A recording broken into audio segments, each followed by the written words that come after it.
विघ्नहर्ता गणेश भगवान की जय। ओम श्री जगदम्बिकाय नमः। प्रिय भक्तों, आज के इस वीडियो में आप श्रवण करेंगे श्रीमद् देवी भागवत महापुराण के नवम स्कंद की कथा। देवी भागवत महापुराण में कुल 12 स्कंद है, जिसमें से यह नौवां स्कंद सबसे विस्तृत है। इसलिए आपसे अनुरोध है कि अपने मन को एकाग्र चित्त करके और समय निकाल करके इस नवरात्रि के पावन दिन पर आप इस अध्याय को पूर्ण रूप से सुनिएगा, जिससे माता की कृपा सदैव आप सबके ऊपर बनी रहेगी। और यदि यह कथा आपको अच्छी लगे तो वीडियो को लाइक कर दीजिएगा, चैनल को सब्सक्राइब कर लीजिएगा और कमेंट में जय माता दी अवश्य लिखिएगा। तो चलिए इस श्रीमद् देवी भागवत महापुराण के नवम स्कंद की कथा की शुरुआत करते हैं। वेद व्यास जी कहते हैं, राजन, गणेश जननी दुर्गा, लक्ष्मी, सरस्वती, सावित्री और राधा, ये 5 देवियां प्रकृति कहलाती हैं। इन्हीं पर सृष्टि निर्भर करती है। यह जो गणेश की माता भगवती दुर्गा है, उन्हें शिव स्वरूपा कहा जाता है। ब्रह्मा आदि देवता, मुनिगण तथा मनु प्रभृति सभी इनकी पूजा करते हैं। जो परम प्रसिद्ध सत्व स्वरूपा है, उन्हें भगवती लक्ष्मी कहा जाता है। वे परम प्रभु श्री हरि की शक्ति कहलाती हैं, जो परमात्मा से संबंध रखने वाली वाणी, बुद्धि, विद्या और ज्ञान की व्यवस्था करती हैं। उन्हें सरस्वती कहा जाता है। वे हाथ में बीड़ा और पुस्तक लिए रहती हैं। उनका विग्रह शुद्ध तत्वमय है। तेज स्वरूपा, तपस्विनी, ब्रह्म तेज से संपन्न तथा सर्व संस्कारमयी उन पवित्र रूप धारण करने वाली देवी को सावित्री अथवा गायत्री कहते हैं। वे ब्रह्मा की परम प्रिय शक्ति हैं। अब तुम्हें 5वीं देवी का चरित्र सुनाता हूँ, जो परमात्मा श्री कृष्ण की प्राणों से भी बढ़कर प्रिय है। परमात्मा श्री कृष्ण के रास मंडल में इनका आविर्भाव हुआ है। गोलोक धाम में रहने वाली यह देवी राजेश्वरी एवं सुश्रेष्ठा नाम से प्रसिद्ध है। तप के प्रभाव से ये देवी वृंदावन में भगवान के सामने प्रकट हुई हैं। राधा रूप में इनका प्रादुर्भाव हुआ है। यही 5वीं देवी भगवती राधा के नाम से प्रसिद्ध हैं। प्रत्येक विश्व में संपूर्ण स्त्रियां इन्हीं के रूप मानी जाती हैं। ये 5 देवियां परिपूर्णतमा हैं। भूमंडल को पवित्र करने वाली गंगा इनका प्रधान अंश है। श्री तुलसी को प्रकृति देवी का प्रधान अंश माना जाता है। ये विष्णु प्रिया है। प्रकृति देवी के एक अन्य प्रधान अंश का नाम देवी जरत्कारु है। ये कश्यप जी की मानस पुत्री है। प्रकृति देवी का एक प्रधान अंश मंगल चंडी के नाम से विख्यात है।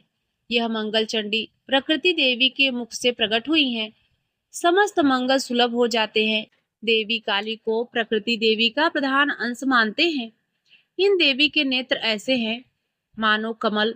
इस संग्राम में जब भगवती दुर्गा के सामने प्रबल राक्षस शुंभ और निशुंभ डटे थे, उस समय ये काली भगवती दुर्गा के ललाट से प्रकट हुई हैं। भगवती वसुंधरा भी प्रकृति देवी के प्रधान अंश से प्रकट है। इन्हें लोग रत्नकरा और रत्नगर्भा भी कहते हैं। संपूर्ण रत्नों की खान इन्हीं के अंदर विराजमान है। विश्व भर में जितनी स्त्रियां हैं, उन सबको कला के अच्छांश समझना चाहिए। इसीलिए स्त्रियों के अभाव से प्रकृति का अपमान माना जाता है।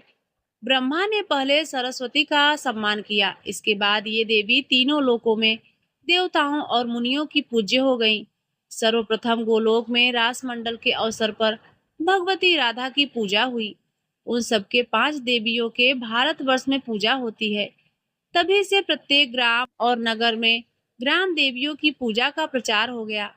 राजा जन्मेजय ने कहा, प्रभु, उन देवियों के प्राकट्य का प्रसंग, पूजा एवं ध्यान की विधि, स्रोत, कमच, पूजा, ऐश्वर्य तथा मंगलमय शौर्य भी सुनने के लिए उत्सुक हूँ।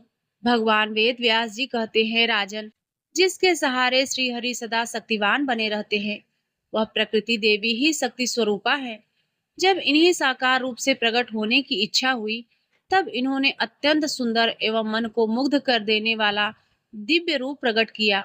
कृष का अर्थ है मोक्ष, ण का अर्थ है उत्कृष्ट।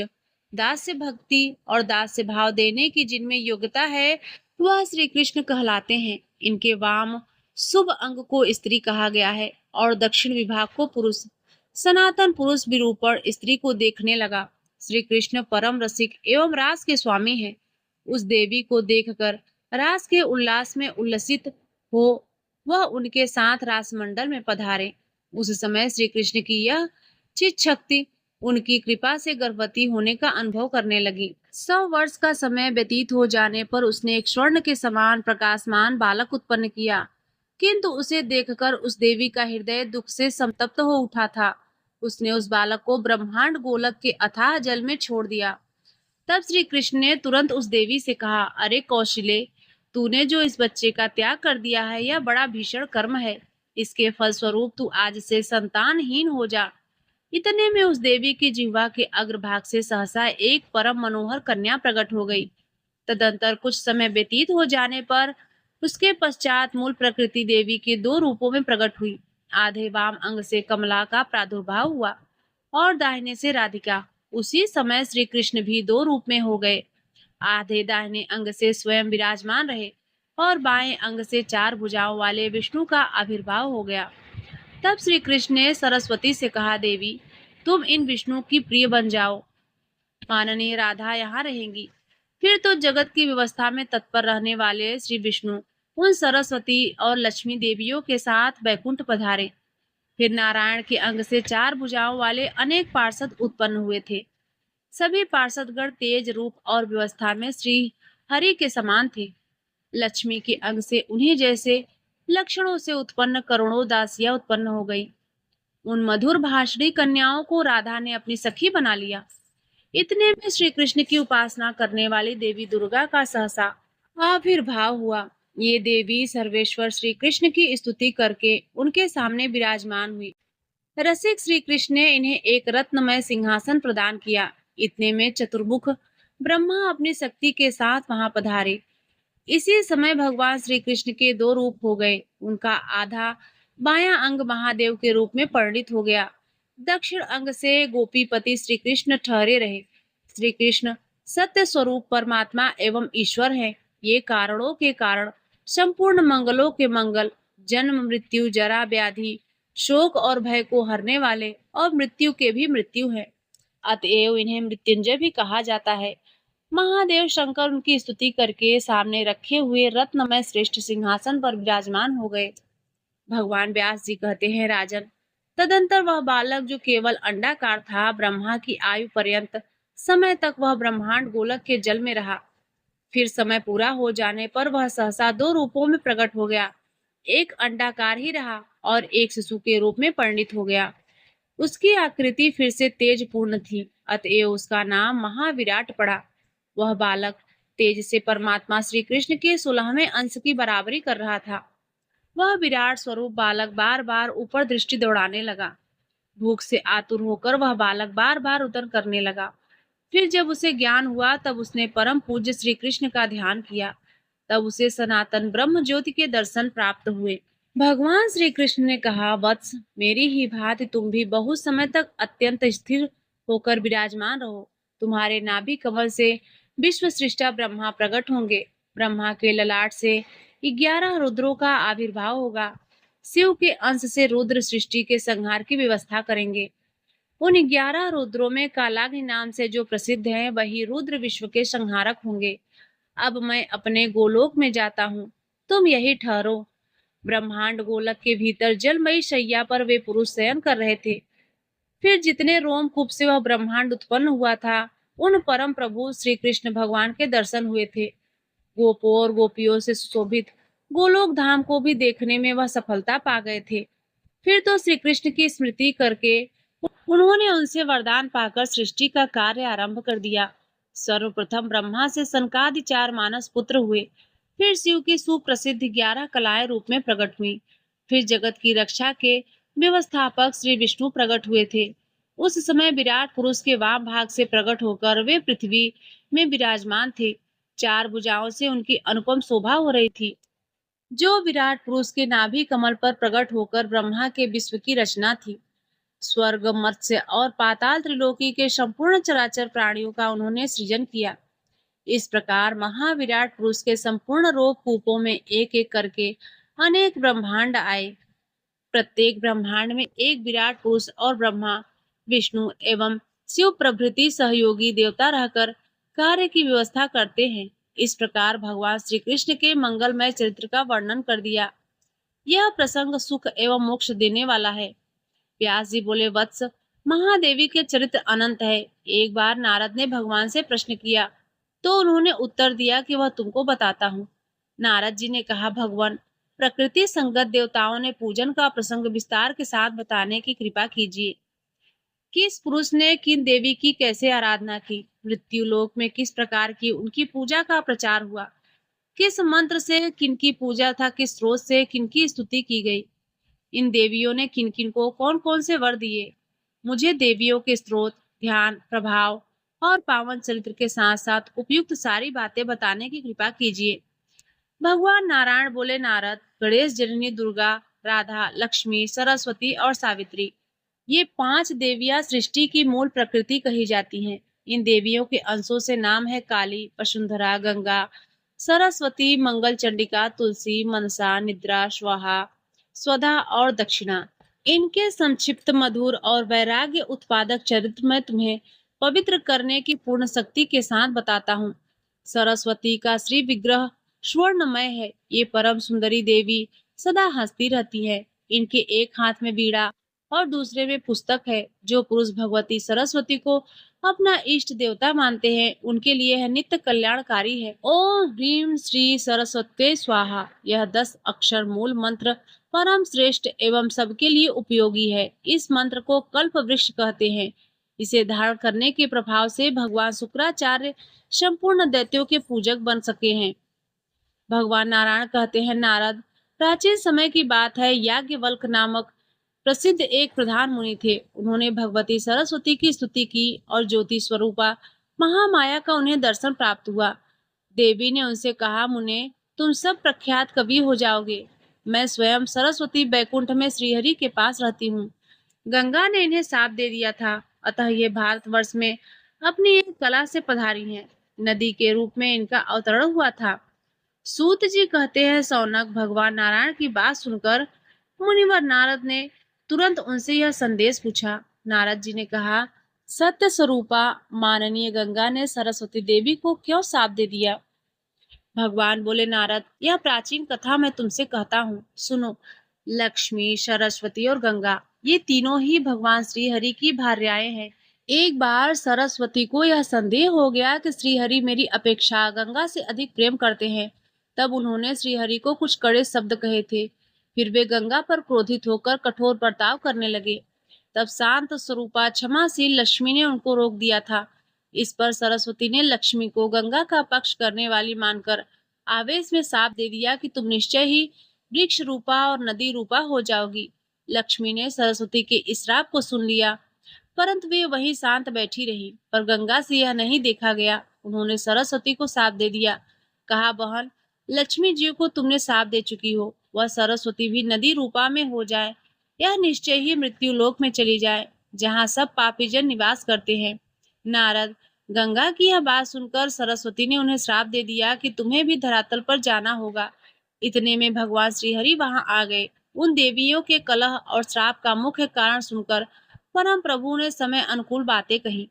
भगवान श्रीहरि बोले, लक्ष्मी, शुभे, तुम अपनी कला से राजा धर्मध्वज के घर पधारो। शंखचूड़ नामक एक असुर मेरे अंश से उत्पन्न होगा। तुम उसकी पत्नी बन जाना। कुछ समय पश्चात निश्चय ही तुम्हें मेरी प्रेयसी भार्या बनने का सौभाग्य प्राप्त होगा। भारतवर्ष में तुलसी के नाम से तुम्हारी प्रसिद्धि होगी। यह बात अभी रहने दो। तुम भारती के साप से पद्मावती नामक नदी बनकर पधारो। तदंतर गंगा से कहा, गंगे, तुम सरस्वती के शापवश अपने अंश से पापियों का पाप भस्म करने के लिए विश्व पापनी नदी बनकर भारतवर्ष में जाना। भागीरथ की तपस्या से तुम्हें वहां जाना पड़ेगा। बाद में सरस्वती से कहा, भारती, तुम गंगा का शाप स्वीकार करके अपनी एक कला से भारतवर्ष में चलो। अब भगवान श्रीहरि कहने लगे, भिन्न स्वभाव वाली 3 स्त्रियों, 3 नौकरों और 3 गधों का एकत्र करना वेद की अनुमति के विरुद्ध है। ये एक जगह रहकर कल्याणप्रद नहीं हो सकते। अतएव गंगे, तुम शिव के पास जाओ, और सरस्वती, तुम्हें ब्रह्मा के स्थान पर चले जाना चाहिए। यहाँ मेरे भवन पर केवल सुशीला लक्ष्मी ही रह जाए। भगवान नारायण कहते हैं, नारद, तदंतर सरस्वती अपनी एक कला से उन श्रेष्ठ भारतवर्ष में पधारी। भारतवर्ष में पधारने से भारतीय ब्रह्म की प्रेम भाजनी होने से ब्राह्मी तथा वचन की अधिष्ठात्री होने से वाणी नाम से विख्यात हुई। पापी जनों के पापों को भस्म करने के लिए ये प्रज्वलित अग्नि स्वरूपा है। नारद पश्चात गंगा अपनी कला से धरातल पर पहुंची। भागीरथी के 7वें पीढ़ी से इनका शुभ आगमन हुआ था। फिर पद्मा अर्थात लक्ष्मी अपनी एक कला से भारतवर्ष में नदी रूप से पधारी। इनका नाम पद्मावती हुआ। तदंतर अपनी एक दूसरी कला से वे भारत में राजा धर्मध्वज के यहाँ पुत्र रूप में प्रकट हुई। उस समय इनका नाम तुलसी पड़ा। कली में 5000 वर्षों तक भारतवर्ष में रहकर ये तीनों देवियां शरीर रूप का परित्याग करके बैकुंठ में चली जाएंगी। काशी तथा वृंदावन के अतिरिक्त अन्य प्रायः सभी तीर्थ भगवान श्री हरि की आज्ञा से उन देवियों के साथ बैकुंठ चले जाएंगे। नारद कली के मनुष्य अश्लील भाषी, धूर्त, शठ और असत्यवादी होंगे और देवताओं के भक्तों में नास्तिकता आ जाएगी। नगर निवासी हिंसक, निर्दयी तथा मनुष्य भक्षी होंगे। इस प्रकार जब भली भांति कलयुग आ जाएगा तब सारी पृथ्वी म्लेच्छों से भर जाएगी। तब विष्णु के यशा नामक ब्रह्मा के घर उनके पुत्र के रूप में भगवान कल्कि प्रकट होंगे। सुप्रसिद्ध ब्राह्मण यह कल्कि भगवान नारायण के अंश हैं। ये एक बहुत ऊंचे घोड़े पर चढ़कर अपनी विशाल तलवार से म्लेच्छों का विनाश करेंगे और 3 रात में ही पृथ्वी को म्लेच्छ रहित कर देंगे। दुर्घर्ष कलयुग समाप्त हो जाएगा। तप और सत्य से संपन्न धर्म का पूर्ण रूप से प्राकट्य होगा। उस समय तपस्वियों, धर्मात्माओं और वेदज्ञ ब्राह्मणों से पुनः पृथ्वी शोभा पाएगी। सब लोग देवी के ध्यान में तत्पर रहेंगे। समयानुसार व्यवहार करने वाले पुरुषों में सुख, समृद्धि और पुराण का पूर्ण ज्ञान प्राप्त होगा। इसी को सतयुग कहते हैं। इस युग में धर्म पूर्ण रूप से रहता है। त्रेता में धर्म 3 पैर से, द्वापर में 2 पैर से और कलयुग में केवल 1 पैर से धर्म रहता है। घोर कलयुग आने पर यह संपूर्ण पैरों से ही नष्ट हो जाएगा। मनुष्यों का 1 वर्ष पूरा होने पर देवताओं का 1 दिन रात होता है। मनुष्यों के 360 वर्ष व्यतीत होने पर देवताओं का 1 युग बीतता है। इस मान से 71 दिव्य युगों में 1 मनवंतर कहते हैं। एक इंद्र 1 मनवंतर पर्यंत रहते हैं। 28 मनवंतर बीत जाने पर ब्रह्मा का 1 दिन रात होता है। इस मान से 100 वर्ष व्यतीत होने पर ब्रह्मा की आयु पूर्ण हो जाती है। इसी को प्राकृतिक प्रलय समझना चाहिए। उस समय पृथ्वी कहीं दिखाई नहीं पड़ती। पृथ्वी सहित संपूर्ण ब्रह्मांड जल में लीन हो जाते हैं। ब्रह्मा, विष्णु, शिव और ऋषि आदि सभी सच्चिदानंद ब्रह्म में प्रवेश कर जाते हैं। इस मान से 100 वर्ष व्यतीत होने पर ब्रह्मा की आयु पूर्ण हो जाती है। प्रलय हो जाने पर ब्रह्मा की आयु समाप्त हो जाती है। मुनिवर इतने सुदीर्घ काल को भगवती जगदम्बा का एक निमेष कहते हैं। इस प्रकार देवी के एक निमेष में संपूर्ण विश्व और अखिल ब्रह्मांड नष्ट हो जाते हैं। फिर भगवती के निमेष मात्र में ही सृष्टि के क्रम से अनेक ब्रह्मांड बन जाते हैं। यो सृष्टि और प्रलय होते रहते हैं। कितने कल्प गए और आए, इसकी संख्या कौन जान सकता है। नारद सृष्टियों, प्रलयों, ब्रह्मांडों और ब्रह्मांडों में रहने वाले ब्रह्मादि प्रधान पुरुषों की संख्या का ज्ञान भला किस पुरुष को हो सकता है। नारद जी ने कहा, भगवान सुरेश्वरी, विष्णु रूपा एवं स्वयं विष्णु नाम से विख्यात गंगा सरस्वती के श्राप रूप से भारतवर्ष में किस प्रकार और क्यों पाप हारिणी यह पवित्र एवं पुण्यप्रद प्रसंग मैं सुनना चाहता हूँ। भगवान नारायण कहते हैं, नारद श्रीमान सगर एक सूर्यवंशी सम्राट हो चुके हैं। उनकी 2 रानियां थी, वैदर्भी और सैव्या। उनकी पत्नी सैव्या से एक पुत्र उत्पन्न हुआ। कुल को बढ़ाने वाले उस सुंदर पुत्र का नाम असमंजस पड़ा। उनकी दूसरी पत्नी वैदर्भी ने पुत्र की कामना से भगवान शंकर की उपासना की थी। शंकर के वरदान से उसे भी गर्भ रह गया। पूरे 100 वर्ष व्यतीत हो जाने पर उसके गर्भ से एक मांस पिंड की उत्पत्ति हुई। उसे देखकर वह बहुत ही दुखी हुई। उसने भगवान शिव का ध्यान किया। तब भगवान शंकर ब्राह्मण के वेश में उसके पास पधारे और उन्होंने उस मांस पिंड को 60,000 भागों में बांट दिया। वे सभी टुकड़े पुत्र रूप में परिणित हो गए। वे सभी तेजस्वी कुमार कपिल मुनि के श्राप से जलकर भस्म हो गए थे। यह दुखद समाचार सुनकर राजा सगर की आंखें निरंतर जल बहाने लगी। वे बेचारे घोर जंगल में चले गए। तब उनके पुत्र असमंजस ने गंगा को ले आने के लिए लंबे समय तक तपस्या करने के पश्चात वे भी काल कवलित बन गए। अंशुमान के पुत्र भागीरथ थे। भागीरथ भगवान के परम भक्त, विद्वान, श्री हरि में अटूट श्रद्धा रखने वाले गुणवान तथा वैष्णव पुरुष थे। गंगा को ले आने का निश्चय करके उन्होंने बहुत समय तक तपस्या की और अंत में भगवान श्री कृष्ण ने उन्हें साक्षात दर्शन दिए। उनकी दिव्य झांकी पाकर भागीरथ ने बार बार उन्हें प्रणाम किया और स्तुति की। लीला पूर्वक उन्हें भगवान से अभिष्ट तत्व मिल गया। वे चाहते थे कि मेरे पूर्वज तर जाएं।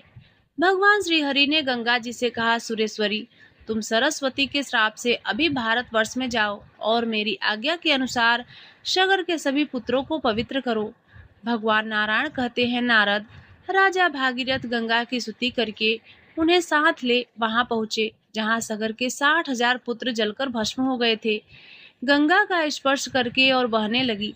वायु का स्पर्श होते ही वे राजकुमार तुरंत बैकुंठ में चले गए। नारद जी ने पूछा, भगवान, भूमंडल को पवित्र करने वाले परम पुण्य पद गंगा कैसे प्रकट हुई? हे प्रभु, उनका कहाँ और किस प्रकार से आविर्भाव हुआ, यह सब प्रसंग बताने की कृपा कीजिए। भगवान नारायण बोले, नारद, एक समय की बात है। कार्तिक की पूर्णिमा तिथि थी। राधा उत्सव बड़े धूमधाम से मनाया जा रहा था। श्री कृष्ण भली भांति राधा की पूजा करके रास मंडल में विराजमान थे। इतने में ब्रह्मा से प्रेरित होकर शंकर श्री कृष्ण संबंधी पद्म, जिसके प्रत्येक शब्द रस उल्लास को बढ़ाने की शक्ति भरी थी, बारंबार गाने लगे। उसे सुनकर संपूर्ण देवता मूर्छित से हो गए। बड़ी कठिनता से उन्हें चेत हुआ। उस समय देखा कि समस्त रास मंडल में संपूर्ण स्थल जल से आप्लावित है। श्री राधा और श्री कृष्ण का कहीं पता नहीं है। फिर तो गोप देवता, ब्राह्मण सभी अत्यंत उच्च स्वर से विलाप करने लगे। ठीक उसी समय अति मधुर तथा स्पष्ट शब्दों में आकाशवाणी हुई। सब लोगों ने उसे भली भांति सुना। आकाशवाणी में कहा गया, मैं सर्वात्मा श्री कृष्ण और मेरी स्वरूप शक्ति राधा, हम दोनों ने ही भक्तों पर अनुग्रह करने के लिए यह जलमय विग्रह धारण कर लिया है। सुरेश्वर, तुम्हें मेरे तथा इन राधा के दर्शन से क्या प्रयोजन है? शंभो, वहीं रहकर मेरी आज्ञा का पालन करें। विधाता, ब्राह्मण, तुम स्वयं जगत गुरु शंकर का सहयोग करो। वेदों के अंगीभूत परम मनोहर वशिष्ठ शास्त्र का निर्माण करें और उनमें संपूर्ण अभिष्ट फल देने वाले बहुत से अपूर्व मंत्र उद्धृत हों। नारद, इस प्रकार संपूर्ण परम गुप्त प्रसंग मैं तुम्हें सुना चुका। यह सभी के लिए अत्यंत दुर्लभ है। वही पूर्ण ब्रह्म भगवान श्री कृष्ण ज्वल स्वरूप होकर गंगा बन गए। गोलोक से प्रकट होने वाली गंगा का यही रहस्य है कि भगवान श्री राधा कृष्ण ही गंगा के रूप में प्रकट हुए थे। श्री राधा और श्री कृष्ण के अंग से प्रकट हुई यह गंगा भक्ति और मुक्ति दोनों देने वाली परमात्मा श्री कृष्ण की व्यवस्था के अनुसार जगह जगह रहने का अवसर इसे प्राप्त हो गया। श्री कृष्ण स्वरूपा इन आदरणीय गंगा देवी को संपूर्ण ब्रह्मांड के लोग पूजते हैं। नारद जी ने पूछा, सूरश्रेष्ठ, कली के 5,000 बरस बीत जाने पर गंगा का कहाँ जाना होगा? हे महाभाग, यह प्रसंग मुझे बताने की कृपा करें। भगवान नारायण ने कहा, नारद, सरस्वती के श्राप से गंगा भारतवर्ष में आई। श्राप की अवधि पूरी हो जाने पर वह पुनः भगवान श्री हरि की आज्ञा से बैकुंठ में चली जाएंगी। ऐसे ही सरस्वती भारतवर्ष को छोड़कर श्री हरि के धाम में पधारेंगी। श्राप समाप्त हो जाने पर लक्ष्मी का भी भगवान के पास पधारना होगा। नारद, यही गंगा, सरस्वती और लक्ष्मी भगवान श्री हरि की प्रेयसी पत्नियां हैं। हे ब्राह्मण, तुलसी सहित 4 पत्नियां वेदों में प्रसिद्ध हैं। नारद ने पूछा, भगवान श्री हरि के चरण कमलों से प्रकट हुई गंगा देवी किस प्रकार पर ब्रह्म के कर कमलों में रहीं तथा शंकर की प्रिया होने का अवसर उन्हें कैसे मिला? मुनिवर, गंगा भगवान नारायण की प्रेयसी हो चुकी हैं। किस प्रकार ये सभी बातें संगठित हुई थी, आप यह रहस्य मुझे बताने की कृपा कीजिए। भगवान नारायण कहते हैं, नारद, प्राचीन समय की बात है। जल रूपा गंगा गोलोक में विराजमान थी। राधा और श्री कृष्ण के अंग से प्रकट हुई यह गंगा उनका अंश तथा साक्षात उनका ही स्वरूप है। जल रूपा गंगा की अधिष्ठात्री देवी अत्यंत सुंदर रूप धारण करके रासमंडल पर पधारी। ऐसी वह गंगा लज्जा का भाव प्रदर्शित करती हुई श्री कृष्ण के पास विराजमान हो गई। इतने में भगवती राधिका वहां पधार कर विराजमान हो गई। उस समय राधा के साथ असंख्य गोपियां थीं। उनको पधारे देखकर श्री कृष्ण उठ गए और कुछ हंसकर आश्चर्य प्रकट करते हुए मधुर वचनों में उनसे बातचीत करने लगे। गंगा भी तुरंत खड़ी हो गई और उन्होंने राधा का स्तमन किया। उनके हृदय में संकोच था। श्री राधा ने कहा, कान्हा, आपके प्रसन्न मुख कमल को मुस्कुराकर निहारने वाली यह कल्याणी कौन है? इसके भीतर मिलने की इच्छा का भाव जागृत है। आपके मनोहर रूप से इसे अचेत कर दिया है।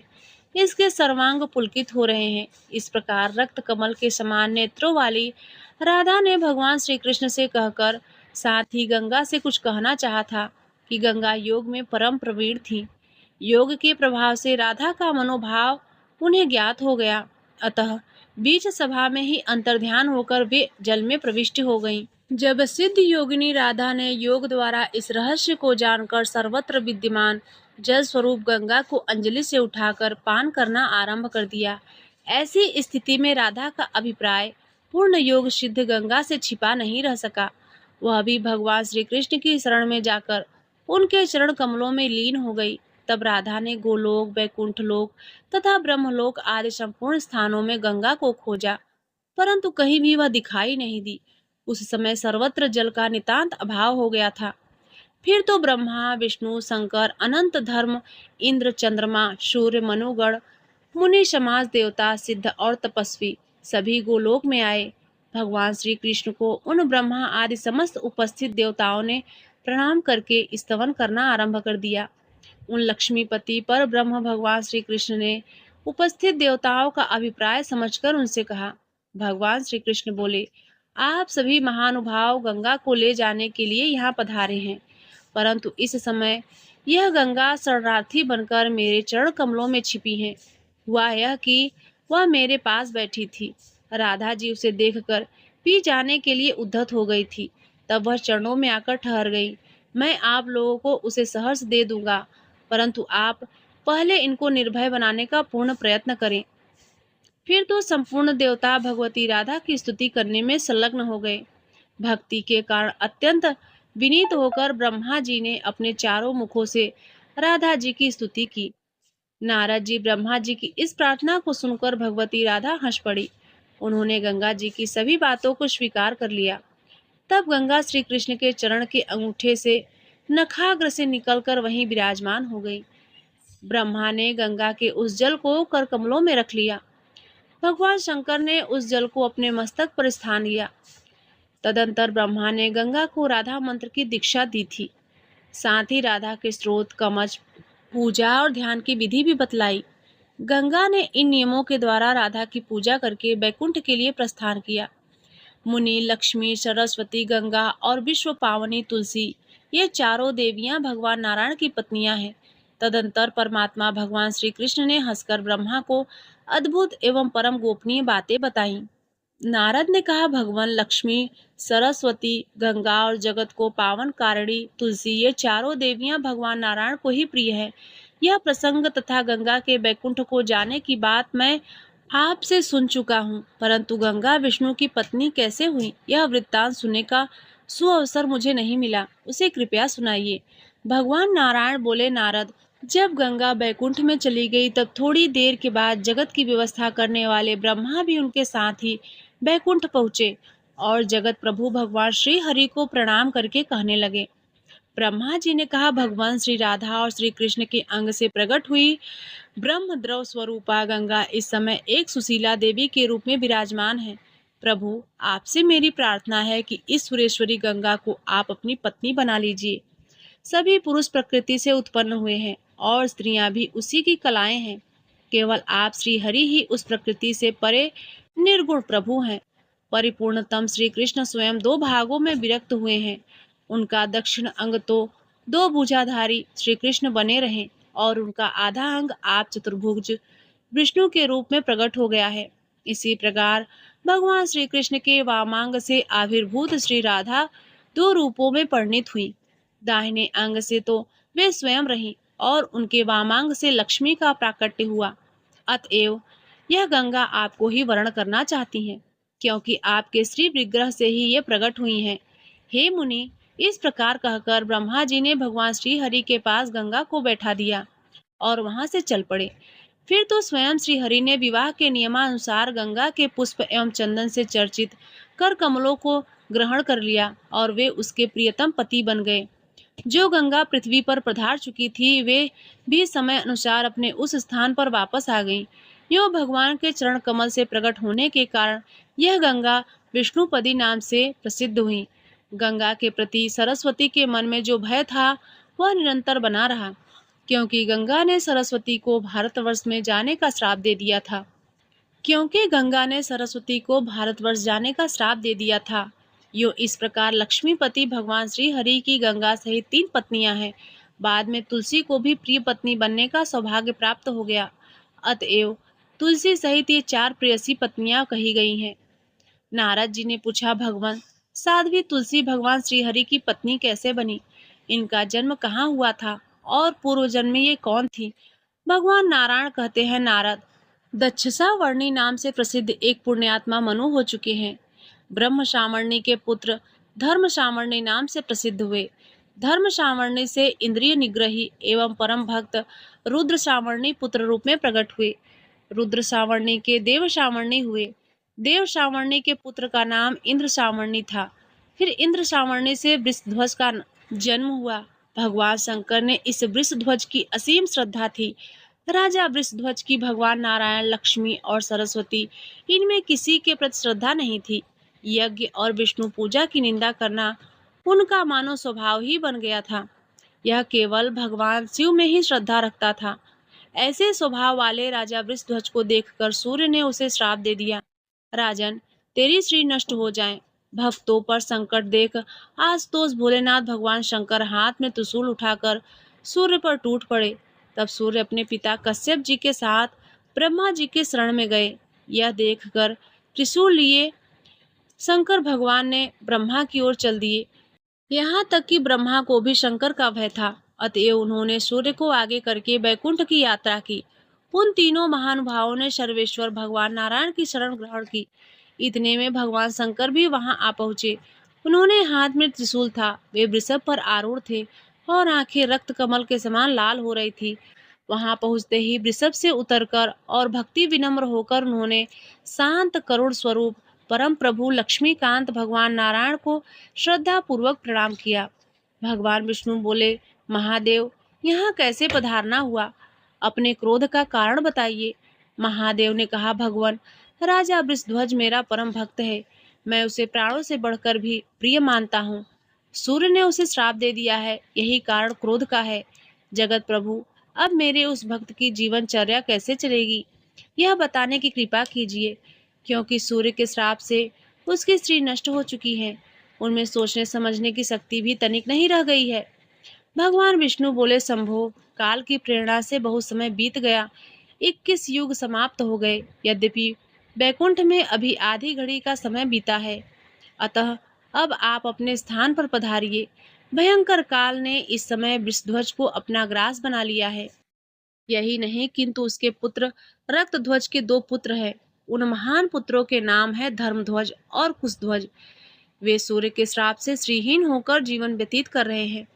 ऐसा कहा जाता है, राज्य भी उनके हाथ में नहीं रहा। एकमात्र लक्ष्मी की उपासना ही उनके जीवन का उद्देश्य बन गया है तथा उनकी भार्याओं के उदर से भगवती लक्ष्मी अपनी एक कला से प्रकट होंगी। अब ये दोनों नरेश लक्ष्मी से संपन्न हो जाएंगे। हे नारद, इस प्रकार यह कहकर भगवान श्री हरि लक्ष्मी के सहित सभा में उठे और अंतःपुर में चले गए। देवताओं ने भी प्रसन्नता के साथ अपने आश्रम की यात्रा की। तत्पश्चात शंकर उसी क्षण तपस्या करने के विचार से चल पड़े। भगवान नारायण कहते हैं, नारद, धर्मध्वज और कुशाध्वज, ये दोनों नरेश कठिन तपस्या द्वारा भगवती लक्ष्मी की उपासना करके अपने मनोरथों से संपन्न हो गए। कुशध्वज की परम साध्वी भार्या का नाम मालावती था। समय अनुसार उसकी एक कन्या को जन्म दिया, जो लक्ष्मी की अंतिम कला थी। उस कन्या ने जन्म लेते ही स्पष्ट स्वर से वेद के मंत्रों का उच्चारण किया। इसीलिए विद्वान पुरुष उसे वेदमती कहते हैं। उत्पन्न होते ही उस कन्या ने स्नान किया और तपस्या करने के विचार से वह वन में चल दी। वह तपस्विनी कन्या 1 मनवंतर तक पुष्कर क्षेत्र में रही।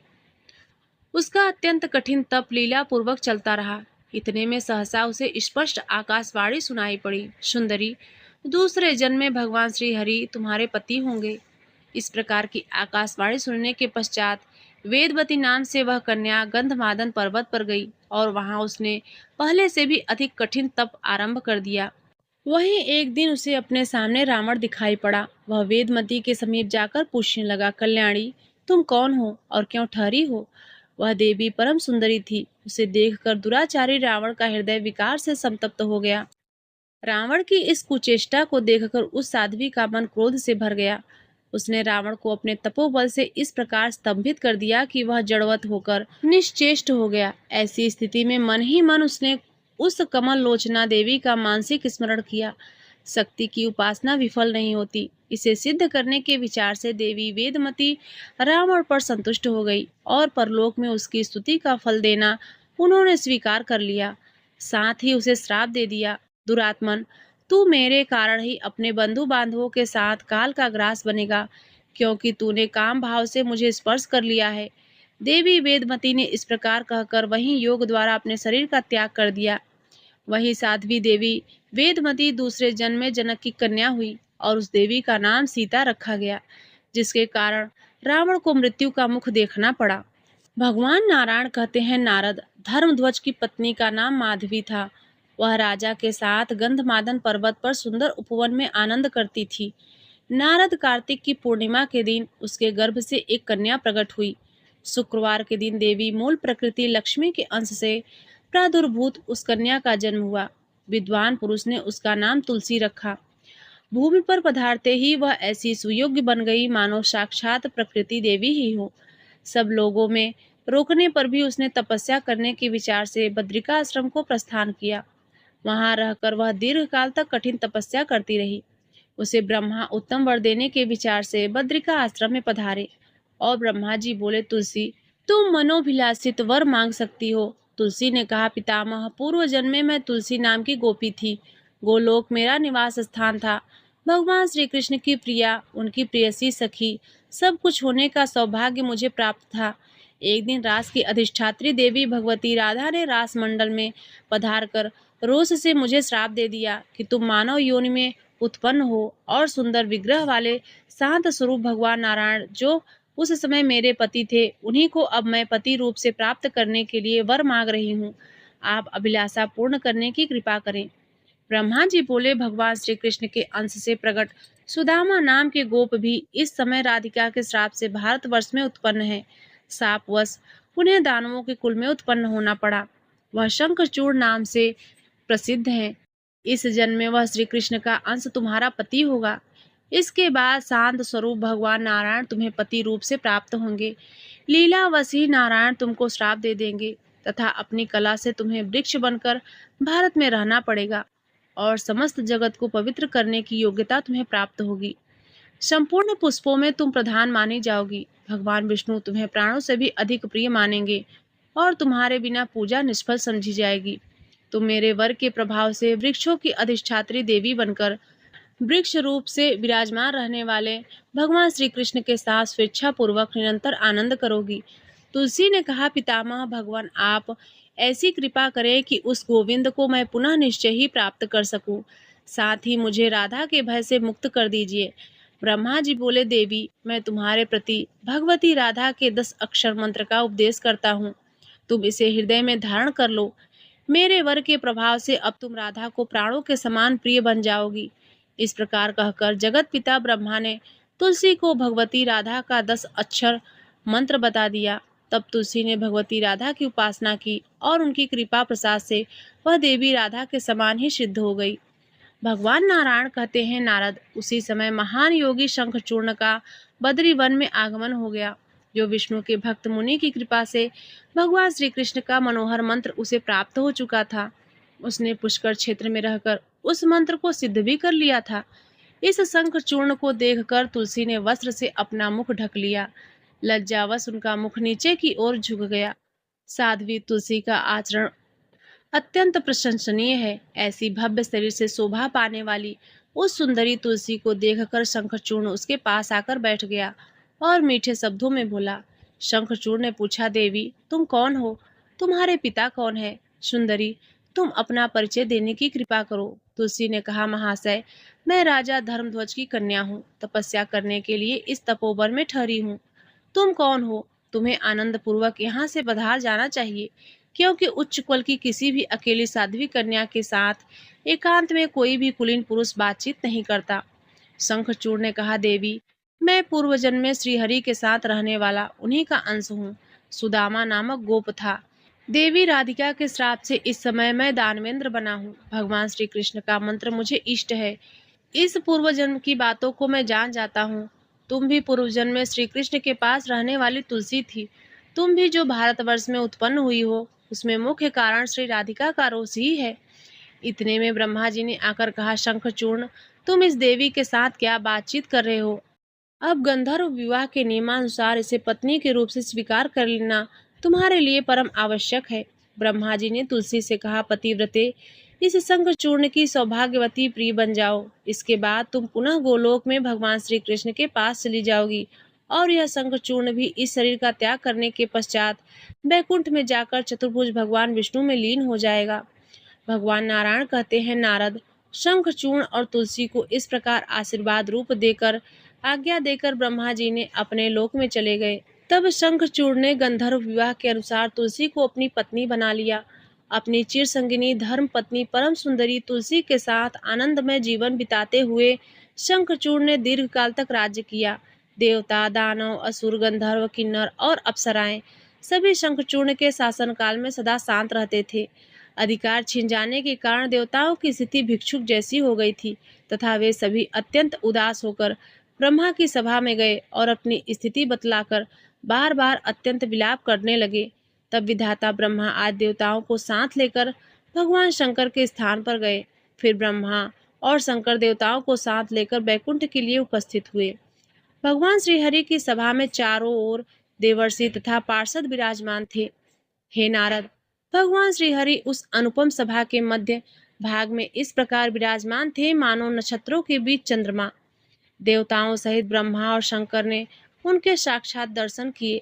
परम श्रद्धा के साथ उपासना करके जगत के व्यवस्थापक ब्रह्मा जी ने हाथ जोड़कर बड़ी विनय के साथ भगवान श्रीहरि के सामने सारी परिस्थिति निवेदित की। भगवान श्रीहरि बोले, हे ब्रह्मा, यह महान तेजस्वी शंखचूर्ण पूर्व जन्म में एक गोप था। यह मेरा ही अंश था। आप लोग मेरा यह त्रिशूल लेकर शीघ्र भारतवर्ष में चले और मेरे त्रिशूल से उस राक्षस का संहार करें। दानव शंखचूर्ण मेरे ही संपूर्ण मंगल प्रदान करने वाले कवचों को कंठ में धारण किए रहता है, इसीलिए वह अखिल विश्वसनीय विजेता है। मैं ही ब्राह्मण का वेश धारण करके कवच के लिए उसे प्रार्थना करूंगा। साथ ही जिस समय उसकी स्त्री का सत्व नष्ट होगा, उसी समय उसकी मृत्यु होगी। यह भी मैंने उसको वर दे रखा है। उसी समय उसकी पत्नी के उदर में मैं वीर स्थापित करूंगा। मैंने यह निश्चय कर लिया है। वैसे तुलसी मेरी सर्वप्रिय है, इससे वस्तुतः मुझे सर्वात्मा को कोई दोष भी नहीं लगेगा। उसी समय शंखचूड़ की मृत्यु हो जाएगी।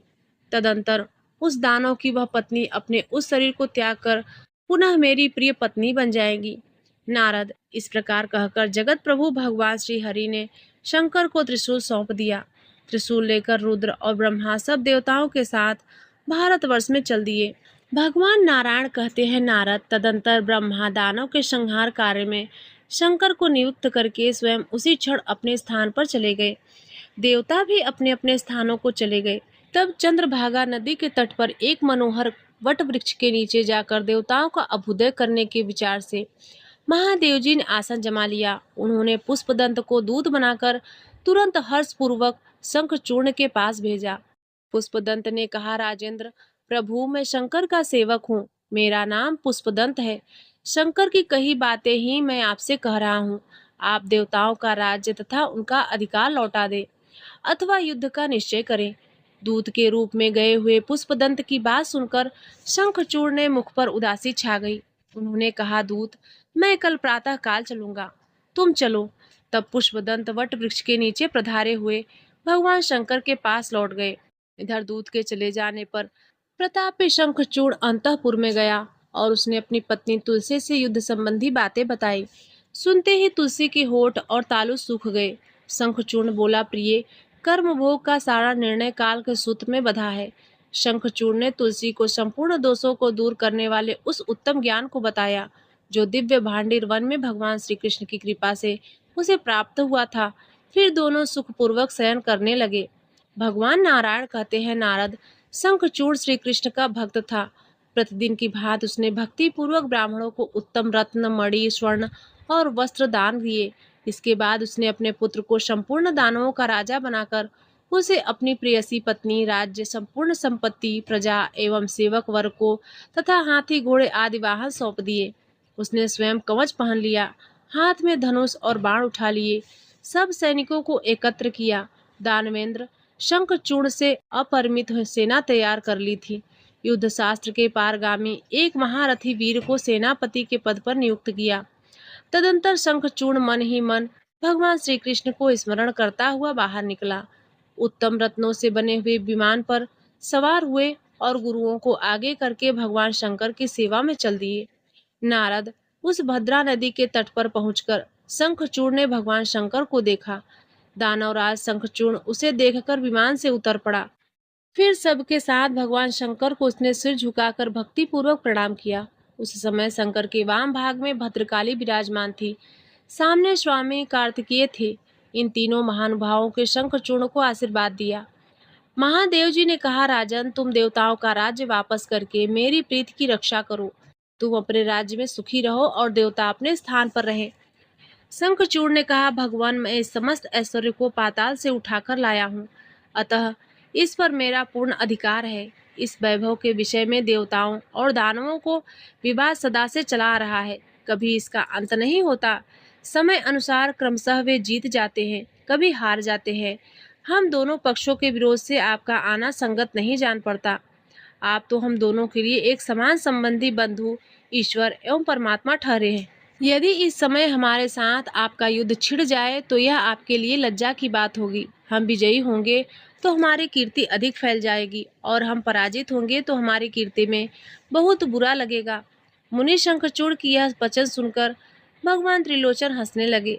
देवता भगवान श्री हरि की शरण में गए, तभी उन्होंने मुझे तुम्हारे पास भेजा है तथा देवताओं का राज्य तुम्हें लौटा दो।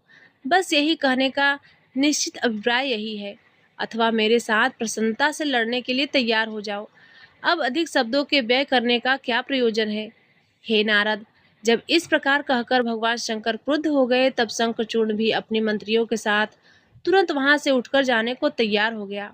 भगवान नारायण कहते हैं, दानवराज प्रतापी शंखचूड़ ने मस्तक झुकाकर महादेव जी को प्रणाम किया और मंत्रियों के साथ उठकर तुरंत वह रथ पर सवार हो गया।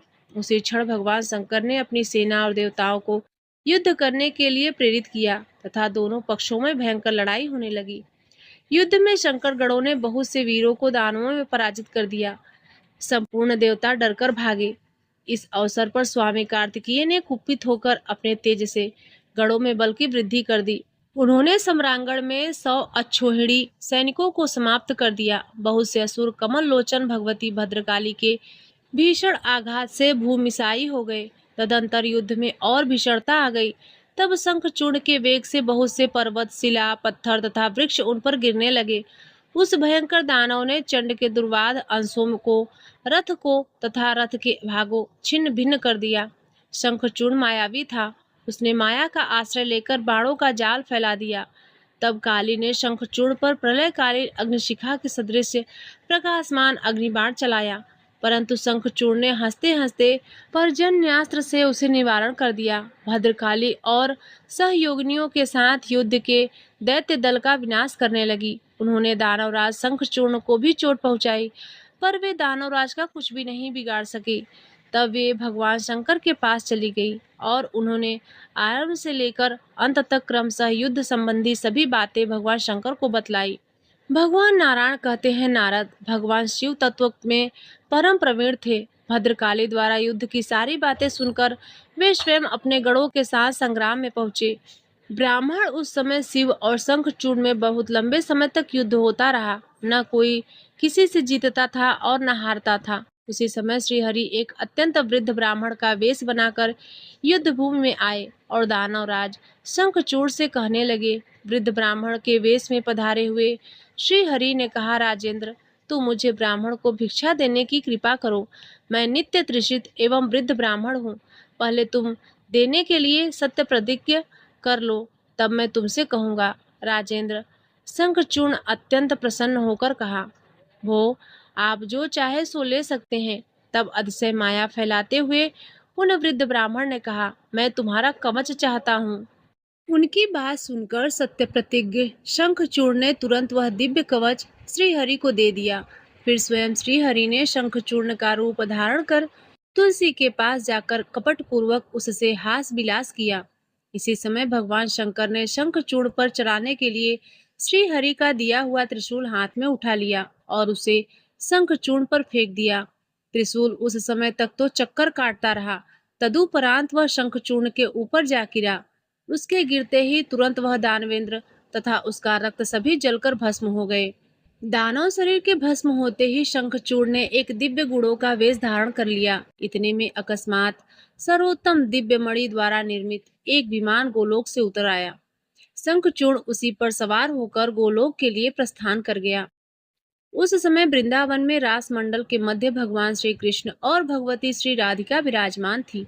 वहां पहुंचते ही शंखचूर्ण ने भक्ति के साथ मस्तक झुकाकर उनके चरण कमलों में साष्टांग प्रणाम किया।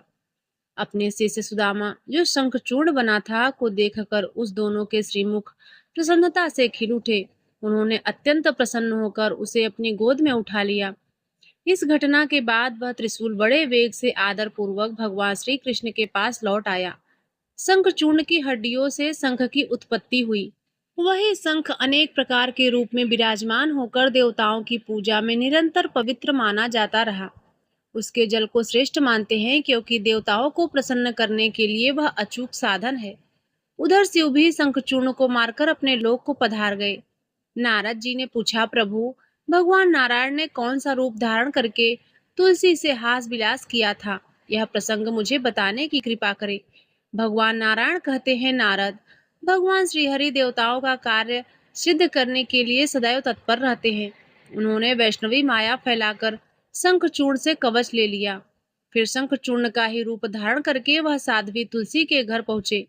तुलसी ने पति को युद्ध से आया देखकर उत्सव मनाया और महान हर्ष भरे हृदय से स्वागत किया। नारद, उस समय तुलसी के साथ उन्होंने सुचारू रूप से हास विलास किया। पूर्व समागम के अवसर पर साध्वी तुलसी जितनी आकर्षित थी, हास विलास के अनंतर पर वह स्थिति नहीं रही। अतः उसने सम्यक प्रकार से तर्क करके पूछा। तुलसी ने कहा, बताओ तो, तुम कौन हो? तुमने कपट पूर्वक मेरा सतीत्व नष्ट कर दिया है। मैं सती नहीं रह सकी, इसीलिए अब मैं तुम्हें श्राप दे रही हूँ। ब्राह्मण तुलसी के वचन सुनकर श्राप के भय से भगवान श्री हरि ने लीला पूर्वक अपना सुंदर मनोहर स्वरूप प्रकट कर दिया। उन्हें देखकर कामनी तुलसी मूर्छित हो गई। फिर चेतना प्राप्त होने पर उन्होंने कहा, तुलसी बोली, नाथ, आपका हृदय पाषाण के सदृश है, इसी से आप इतने निष्ठुर बन गए और आज आपने छल पूर्वक मेरे शरीर का धर्म नष्ट करके इस शरीर के स्वामी को मार डाला। आप अवश्य ही पाषाण हृदय है, तभी तो उसमें दया की गंध तक नहीं रही। देव, अब आप पाषाण रूप में हो जाएं, क्योंकि बिना अपराध ही आपका भक्त मारा गया। भगवान श्री हरि बोले, भद्रे, तुम मेरे लिए भारतवर्ष में रहकर बहुत दिनों तक तपस्या कर चुकी हो। उस समय तुम्हारे लिए शंखचूर्ण की तपस्या कर रहा था। वह मेरा ही अंश था। तुम्हें स्त्री रूप से प्राप्त करके वह सुखपूर्वक गोलोक में चला गया। फिर हे महान, तुम इस शरीर का त्याग करके दिव्य देह धारण कर मेरे साथ आनंद करो। तुम्हारा यह शरीर गंडकी नदी के रूप में प्रसिद्ध होगा। यह पवित्र नदी पुण्यमयी भारतवर्ष में मनुष्यों को उत्तम पुण्य देने वाली बनेगी। तुम्हारा केस कला पवित्र वृक्ष होगा। तुम्हारे केस से उत्पन्न होने के कारण तुलसी के नाम से ही उसकी प्रसिद्धि होगी। देवताओं की पूजा में आने वाले त्रिलोकी के जितने पत्र और पुष्प हैं, उन सब में वह प्रधान मानी जाएगी। तुलसी के गिरे हुए पत्तों को प्राप्त करने के लिए उसी के नीचे समस्त देवता रहेंगे तथा मैं भी रहूंगा। मैं तुम्हारे श्राप को सत्य करने के लिए भारतवर्ष में पाषाण शालिग्राम बनूंगा। गंडकी नदी तट पर मेरा निवास होगा। जहाँ शालिग्राम शिला रहती है, वहाँ भगवान श्री राम और संपूर्ण तीर्थों को साथ लेकर भगवती लक्ष्मी निवास करती हैं। ब्रह्म हत्या आदि जितने पाप हैं, वह सब इसकी पूजा करने से नष्ट हो जाते हैं। मृत्यु को प्राप्त हुए व्यक्ति के मुख में जो तुलसी पत्र रखता है, वह संपूर्ण पापों से मुक्त होकर विष्णु लोक को जाता है, उसे निर्माण मुक्ति मिलती है। तुलसी पत्र का सेवन करने वाला व्यक्ति ही धर्मी तथा 7 जन्मों तक निरोगी रहता है। सालिग्राम, तुलसी और शंख, इन तीनों को जो महान ज्ञानी पुरुष एकत्र सुरक्षित रूप से रखता है, उससे महान श्रीहरि बहुत प्रेम करते हैं। तो हे नारद, इस प्रकार देवी तुलसी से कहकर भगवान श्रीहरि मौन हो गए। उधर देवी तुलसी अपना शरीर त्याग कर दिव्य रूप से संपन्न हो भगवान श्रीहरि के वक्षस्थल पर लक्ष्मी की भांति शोभा पाने लगी। कमलापति भगवान श्रीहरि उसे साथ लेकर बैकुंठ धाम को पधारे। नारद, लक्ष्मी, सरस्वती, गंगा और तुलसी, ये 4 देवियां भगवान श्रीहरि की पत्नी हुई। उसी समय तुरंत तुलसी के देह से गंडकी नदी उत्पन्न हुई और भगवान श्रीहरि भी उसी के तट पर मनुष्यों के लिए पुण्य पद सालिग्राम शिला बन गए। नारद जी कहते हैं, भगवान अमृत की तुलना करने वाली तुलसी की कथा मैं सुन चुका हूँ। अब आप सावित्री की कथा कहने की कृपा करें। भगवान नारायण कहते हैं, मुनि, सर्वप्रथम ब्रह्मा जी ने वेद जननी सावित्री की पूजा की थी। तत्पश्चात यह देवताओं से पूजित हुई। इसके बाद भारतवर्ष में राजा अश्वपति उनकी उपासना की थी। तदंतर चारों वर्णों के लोग इनकी आराधना में संलग्न हो गए। मुनि महाराज अश्वपति मद्र देश के नरेश थे। उनकी रानी का नाम मालवी था। नारद, उन्हें कोई संतान नहीं थी, अतएव रानी ने वशिष्ठ जी के आदेश से भक्ति पूर्वक भगवती की आराधना की। महाराज अश्वपति को आकाशवाणी सुनाई दी। आकाशवाणी ने कहा, तुम 10 लाख गायत्री का जप करो।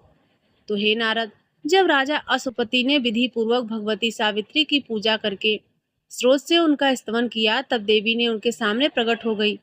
उनका श्री विग्रह इस प्रकार प्रकाशमान था मानो हजारों सूर्यों का एक साथ उदय हो गया हो। देवी सावित्री ने कहा, महाराज, तुम्हारे मन की जो अभिलाषा है उसे मैं जानती हूँ।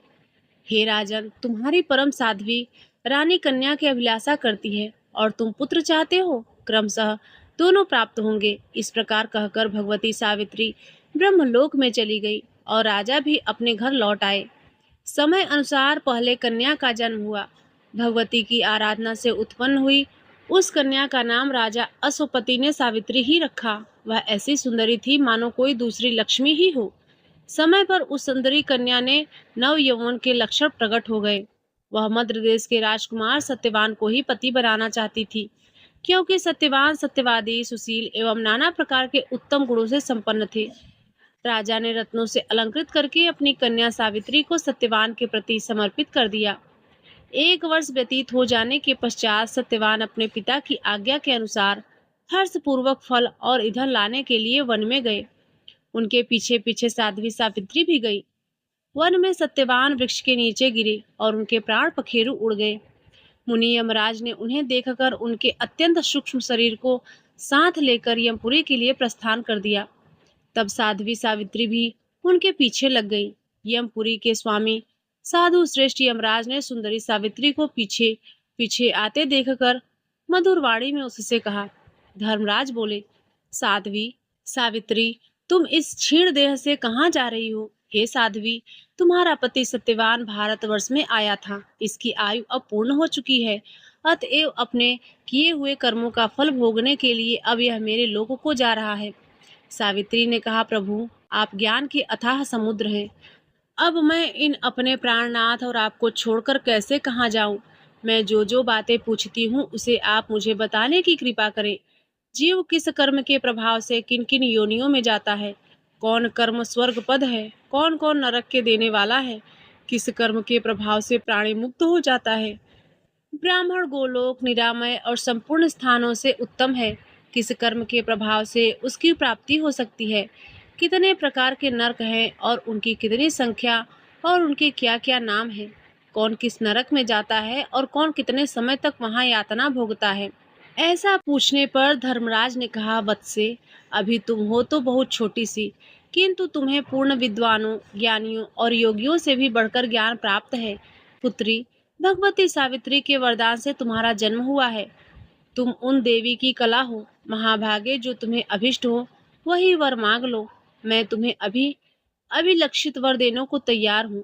सावित्री बोली, प्रभु, सत्यवान के द्वारा मुझे 100 पुत्र प्राप्त हों, यही मेरा अभिलक्षित वर है। साथ ही मेरे पिता को भी 100 पुत्रों का जन्म हो और मेरे ससुर को मित्र लाभ हो। तथा उन्हें पुनः राजश्री प्राप्त हो जाए, यह भी मैं चाहती हूँ। धर्मराज ने कहा, साध्वी, तुम्हारे संपूर्ण मनोरथ पूर्ण होंगे। अब मैं प्राणियों का कर्म विपाक कहता हूँ, सुनो। शुभ और अशुभ कर्मों के फलस्वरूप जीव भारतवर्ष में जन्म पाते हैं।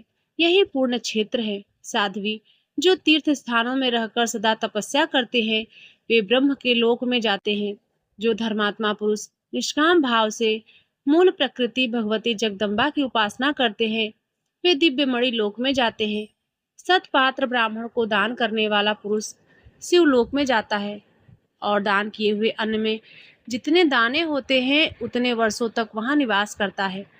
अन्नदान से बढ़कर दूसरा कोई दान नहीं हुआ और न होगा। जो पुरुष ब्राह्मणों को दूध देने वाली गोदान करता है, वह गौ के शरीर में जितनी रोएं होती हैं उतने वर्षों तक उस लोक में प्रतिष्ठित रहता है। जो भारतवर्ष में निरंतर भगवान श्रीहरि के नाम का कीर्तन करता है, उस चिरंजीवी मनुष्य को देखते ही मृत्यु भाग जाती है। जो पुरुष अनेक द्रव्य से संपन्न तथा भांति भांति के धनों से भरे पूरे विशाल भवन ब्राह्मणों को दान करता है, वह इसके फलस्वरूप दीर्घ काल तक देवताओं के लोक में वास पाता है। तत्पश्चात उत्तम योनि में जन्म पाकर वह महान धनवान होता है।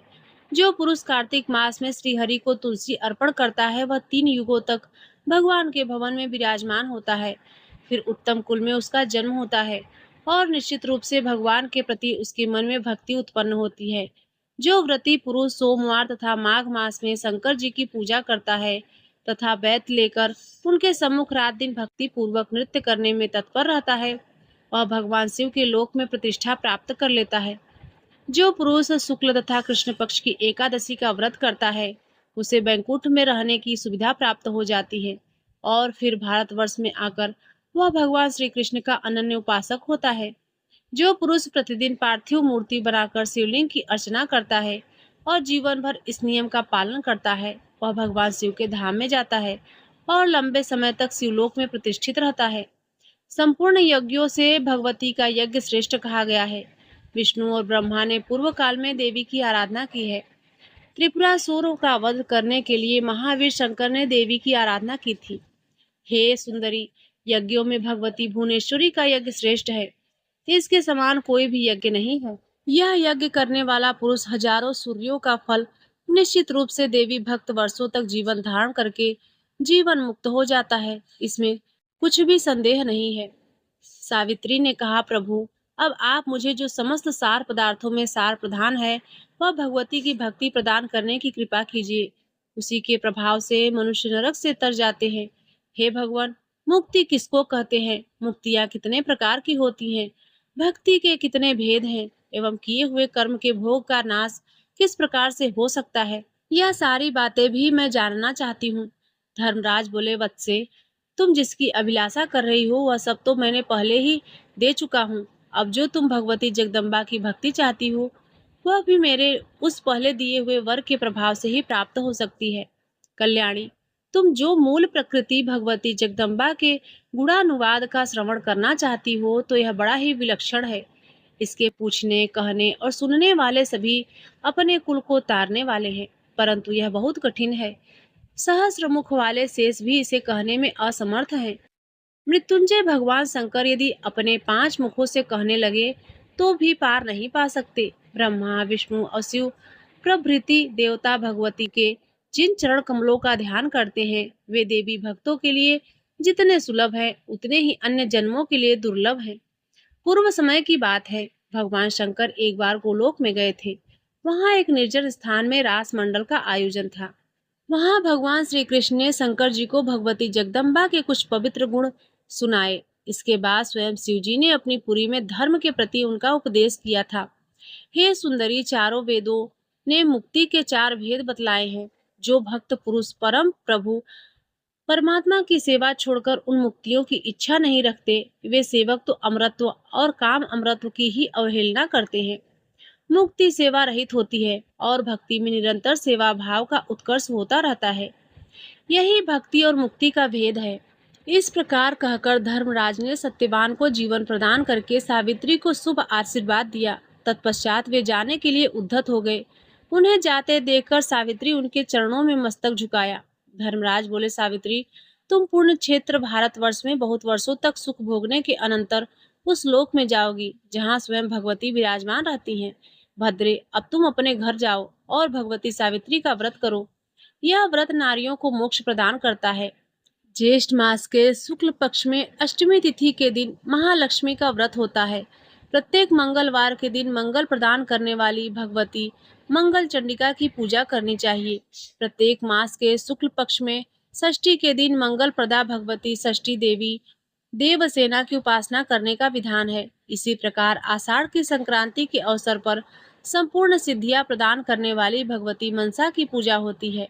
कार्तिक मास के शुक्ल पक्ष की पूर्णिमा तिथि को रास के अवसर पर भगवान श्री कृष्ण की प्राण अधिकारिणी की श्री राधा जी की उपासना करनी चाहिए। प्रत्येक मास की शुक्ल षष्ठी के दिन मंगल प्रदान करने वाली भगवती दुर्गा का व्रत करना चाहिए। इस प्रकार कहकर धर्मराज अपने स्थान पर पधार गए। सावित्री भी पति देव को लेकर अपने घर लौट गई। फिर वर के प्रभाव से क्रमशः सावित्री के पिता 100 पुत्रों के जनक बन गए थे। उसके ससुर की आंखें ठीक हो गई और वह अपना राज्यभार संभालने लगे। सावित्री स्वयं भी बहुत से पुत्रों की जननी बन गई। उस पतिव्रता सावित्री ने पुण्य भूमि भारतवर्ष में अनेक वर्षों तक सुख भोग किया। तत्पश्चात वे अपने पति के साथ भगवती भुवनेश्वरी के लोक में चली गई।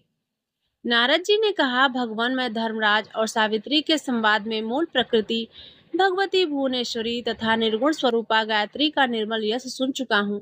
अब मैं भगवती लक्ष्मी का उपाख्यान सुनना चाहता हूँ। भगवान नारायण कहते हैं, ब्राह्मण, प्राचीन समय की बात है। सृष्टि के आदि में परब्रह्म परमात्मा भगवान श्री कृष्ण के वाम भाग से रास मंडल में भगवती श्री राधा प्रकट हुई। परब्रह्म परमात्मा भगवान श्री कृष्ण के साथ विराजमान रहने वाली वे देवी उनकी इच्छा के अनुसार 2 रूप में हो गई। बाएं अंश से लक्ष्मी का प्रादुर्भाव हुआ और दाहिने अंश से श्री राधा विद्यमान रही। तब भगवान श्री कृष्ण उन्हें गौरव प्रदान करने के विचार से स्वयं 2 रूपों में प्रकट हो गए थे। अपने दक्षिण अंश से वे 2 भुजाधारी श्री कृष्ण बने रहे और बाएं अंग से वे चतुर्भुज विष्णु के रूप में परिणित हो गए। उन्होंने महालक्ष्मी को भगवान विष्णु की सेवा में समर्पित कर दिया। फिर चतुर्भुज भगवान श्री विष्णु भगवती लक्ष्मी सहित बैकुंठ धाम को पधार गए। भगवान श्री विष्णु और भगवान श्री कृष्ण दोनों समस्त अंशों में एक समान ही हैं। भगवती श्री महालक्ष्मी योग सिद्धि के कारण नाना रूपों में विराजमान हुई। संपूर्ण सौभाग्य से संपन्न होकर महालक्ष्मी के नाम से प्रसिद्ध होकर बैकुंठ धाम में निवास करने लगी। पाताल में उनका नाम नागलक्ष्मी और राजाओं के यहाँ राजलक्ष्मी हुआ। गृहस्थों के यहाँ गृहलक्ष्मी के नाम से भी पूजित हुई। मुनि सर्वप्रथम भगवान नारायण ने बैकुंठ धाम में इन महालक्ष्मी की पूजा की। ये संपूर्ण ऐश्वर्य की अधिष्ठात्री देवी हैं। इन्हें समस्त संपत्तियों का साक्षात विग्रह कहा गया है। नारद जी ने कहा, भगवान श्री महालक्ष्मी भगवान नारायण ही होकर सदगति में थी। पूर्व काल में भगवान नारायण की बात सत्य करने के लिए इन देवी ने पृथ्वी पर आकर समुद्र की कन्या होने का प्रस्ताव स्वीकार कर लिया। तो यह समुद्र की कन्या कैसे बनी? मुझे यह प्रसंग सुनाने की कृपा करें। भगवान नारायण ने कहा, नारद, पूर्व समय की बात है। दुर्वासा के श्राप से भगवती श्री इंद्र के पास चली गई। लक्ष्मी ने स्वर्ग का त्याग करके कुपित हो दुख के साथ बैकुंठ के लिए प्रस्थान कर दिया। नारद वहां गए और महालक्ष्मी ने अपने रूप का संवरण कर दिया। उस समय संपूर्ण देवताओं के शोक की सीमा नहीं रही। वे सब दुखी होकर बैकुंठ पधारे और वहां भगवान नारायण विराजमान थे। पुराण पुरुष भगवान श्रीहरि की आज्ञा मानकर वे सब संपत्ति स्वरूपा लक्ष्मी अपनी कला से समुद्र की कन्या हुई। देवता और दैत्यों ने मिलकर क्षीर सागर का मंथन किया। उससे महालक्ष्मी का प्रादुर्भाव हुआ। उस अवसर पर उस प्रसन्न वंदना देवी ने देवताओं को वर दिया और क्षीर सागर में शयन करने वाले भगवान विष्णु को वरमाला अर्पण करके वे स्वयं उन्हीं के पास चली गई। नारद जी ने पूछा, ब्राह्मण, ब्रह्मनिष्ठ और तत्वज्ञ मुनिवर दुर्वासा ने कब, क्यों और किस अपराध के कारण इंद्र को श्राप दे दिया था? भगवान नारायण कहते हैं, नारद, प्राचीन काल की बात है। मुनिवर दुर्वासा जी बैकुंठ से कैलाश के शिखर पर जा रहे थे। इंद्र ने उन्हें देखा। मुनिवर का शरीर तेजोमय दीपक की भांति प्रदीप्त हो रहा था। वेद वेदांत के पारगामी असंख्य शिष्य उसके साथ थे। उन्हें देखकर इंद्र ने मस्तक झुकाकर प्रणाम किया। तब शिष्यों सहित मुनिवर दुर्वासा ने इंद्र को शुभ आशीर्वाद दिया। साथ ही भगवान विष्णु द्वारा प्राप्त परम मनोहर पारिजात पुष्प भी उन्हें समर्पित किए। राजश्री के गर्भ में गर्वित इंद्र ने जरा, मृत्यु एवं शोक विनाश करने वाले तथा मोक्षप्रद उस पुष्प को लेकर अपने ऐरावत हाथी के मस्तक पर रख दिया। इंद्र ने इस दिव्य पुरुष का परित्याग कर तिरस्कार किया है, यह जानकर मुनिवर दुर्वासा ने क्रोध पूर्वक उन्हें श्राप दे दिया। मुनिवर दुर्वासा बोले, अरे राजश्री के अभिमान में प्रवृत्त होकर तुम क्यों मेरा अपमान कर रहे हो? तुम्हें मैंने वह पारिजात पुष्प दिया है, गर्व के कारण तुमने स्वयं इसका उपयोग न करके हाथी के मस्तक पर रख दिया है। इंद्र, तुमने जो अभिमान में आकर भगवान के प्रसाद रूपी पारिजात के पुष्प को हाथी के मस्तक पर रख दिया है, इस अपराध के फलस्वरूप लक्ष्मी तुम्हें छोड़कर भगवान श्री हरि के समीप चली जाएंगी। मुनिवर दुर्वासा के ये वचन सुनकर देवराज इंद्र ने उनके चरण पकड़ लिए। भय के कारण उनके मन में घबराहट छा गई थी। शोकातुर होकर उच्च स्वर से रोते हुए मुनि से कहने लगे। इंद्र ने कहा, प्रभु, आपने मुझे माया नाशक यह श्राप देकर बहुत ही सूचित किया है। अब मैं गई हुई संपत्ति की जांच नहीं करता, आप मुझे कुछ ज्ञानोपदेश करने की कृपा कीजिए। मुनि दुर्वासा बोले, देवराज, संपत्ति, ऐश्वर्य, जन्म, मृत्यु, जरा, बुढ़ापा और शोक के बीच का उत्तम कुल है। इसके प्रभाव से अंधा हुआ मानव मुक्ति के मार्ग को नहीं देख सकता। ज्ञान तो संसार रूपी भवसागर को पार करने के लिए परम साधन तथा तत्वों को प्रकाशित करने के लिए प्रज्वलित दीपक है। जब अनेक जन्मों के पुण्य एवं तपस्या, उपवास सहायक होते हैं, तब प्राणी को मुक्ति मार्ग की उपलब्धि होती है। यह मार्ग निर्विघ्न और परम शुद्ध है। ब्राह्मण मुनिवर दुर्वासा का यह वचन सुनकर देवराज इंद्र वीतराग अर्थात वैराग्यवान हो गए। मुनि के स्थान से चलकर वे अपने भवन पर पहुंचे। उस समय उन्होंने देखा कि उनकी अमरावती पुरी दैत्यों और असुरों से भली भांति भरी हुई है। पुरी में रहने वाले सब देवता भय से व्याकुल हैं। ऐसी स्थिति देखकर देवराज इंद्र बृहस्पति के पास चले गए। वे गुरुदेव के चरणों में मस्तक झुकाकर उच्च स्वर में रोने लगे। तदंतर दुर्वासा जी के द्वारा दिए गए श्राप के संबंध की सारी बातें इंद्र ने बृहस्पति जी को बताई। बृहस्पति जी बोले, श्रेष्ठ नीतिज्ञ पुरुष विपत्ति के अवसर पर कभी भी घबराता नहीं। देवराज, जिनसे इस जगत की सृष्टि हुई है, उन्हें भगवान श्री हरि की तुम उपासना करो। विपत्ति के अवसर पर जो भगवान का स्मरण करता है, उसके लिए उस विपत्ति में भी संपत्ति का भावना उत्पन्न हो जाती है। भगवान नारायण कहते हैं, नारद।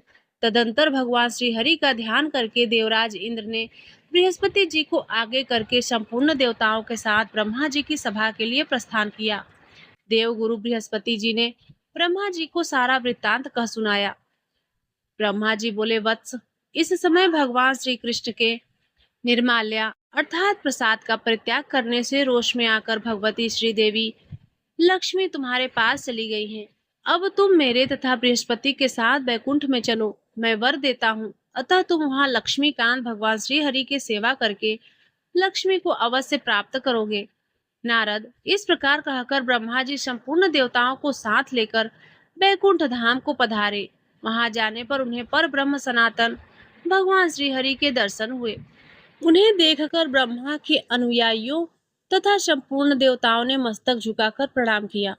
आंखों में आंसू भरकर वे परम प्रभु भगवान श्री हरि की स्तुति करने लगे। श्री लक्ष्मी तो पहले ही उनका साथ छोड़ चुकी थी। वही देवता शोकग्रस्त एवं भयभीत थे। देवताओं की ऐसी दशा में पड़े हुए देखकर भय को दूर करने वाले भगवान श्री हरि ने उनसे कहा। भगवान श्री हरि बोले, ब्राह्मण तथा देवताओं, भय मत करो। मुनिवर दुर्वासा महादेव शंकर के अंश एवं वैष्णव पुरुष हैं। उनके हृदय में मेरे प्रति अटूट श्रद्धा भी है। उन्होंने तुम्हें श्राप दिया है, अतएव तुम्हारे घर से लक्ष्मी सहित मैं चला आया। नारद, रमापति भगवान श्री हरि ने संपूर्ण देवताओं से यो कहकर श्री लक्ष्मी से कहा, देवी, तुम अपनी कला से क्षीर समुद्र के यहाँ जाकर जन्म धारण करना स्वीकार कर लो। इस प्रकार लक्ष्मी के कहने के पश्चात पुनः जगत प्रभु ने ब्रह्मा से कहा, हे पद्मज, कमल से उत्पन्न तुम समुद्र का मंथन कराओ, उससे लक्ष्मी प्रकट होगी, तब तुम उन देवताओं को सौंप देना। उन्होंने अपना प्रवचन समाप्त करके कमलकांत भगवान श्री हरि अंतःपुर में चले गए। देवता उसी क्षण क्षीर सागर की ओर चल पड़े। वहां सभी देवता और दानव एकत्रित हुए थे।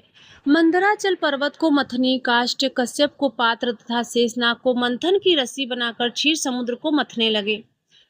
उनको धन्वंतरी वैद्य अमृत, उच्च श्रवा घोड़ा, दिव्य रत्न, ऐरावत हाथी, लक्ष्मी, कौस्तुभ मणि, चक्र तथा वनमाला ये अमूल पदार्थ प्राप्त हुए। हे मुनि, उस समय भगवान विष्णु में अपार श्रद्धा रखने वाली साध्वी श्री लक्ष्मी ने क्षीर सागर में शयन करने वाले सर्वेश्वर श्री हरि के गले में वरमाला पहना दी। फिर देवता ब्रह्मा और शंकर के पूजा एवं स्तवन करने पर उन्होंने देवताओं के भवन पर केवल दृष्टि फैला दी।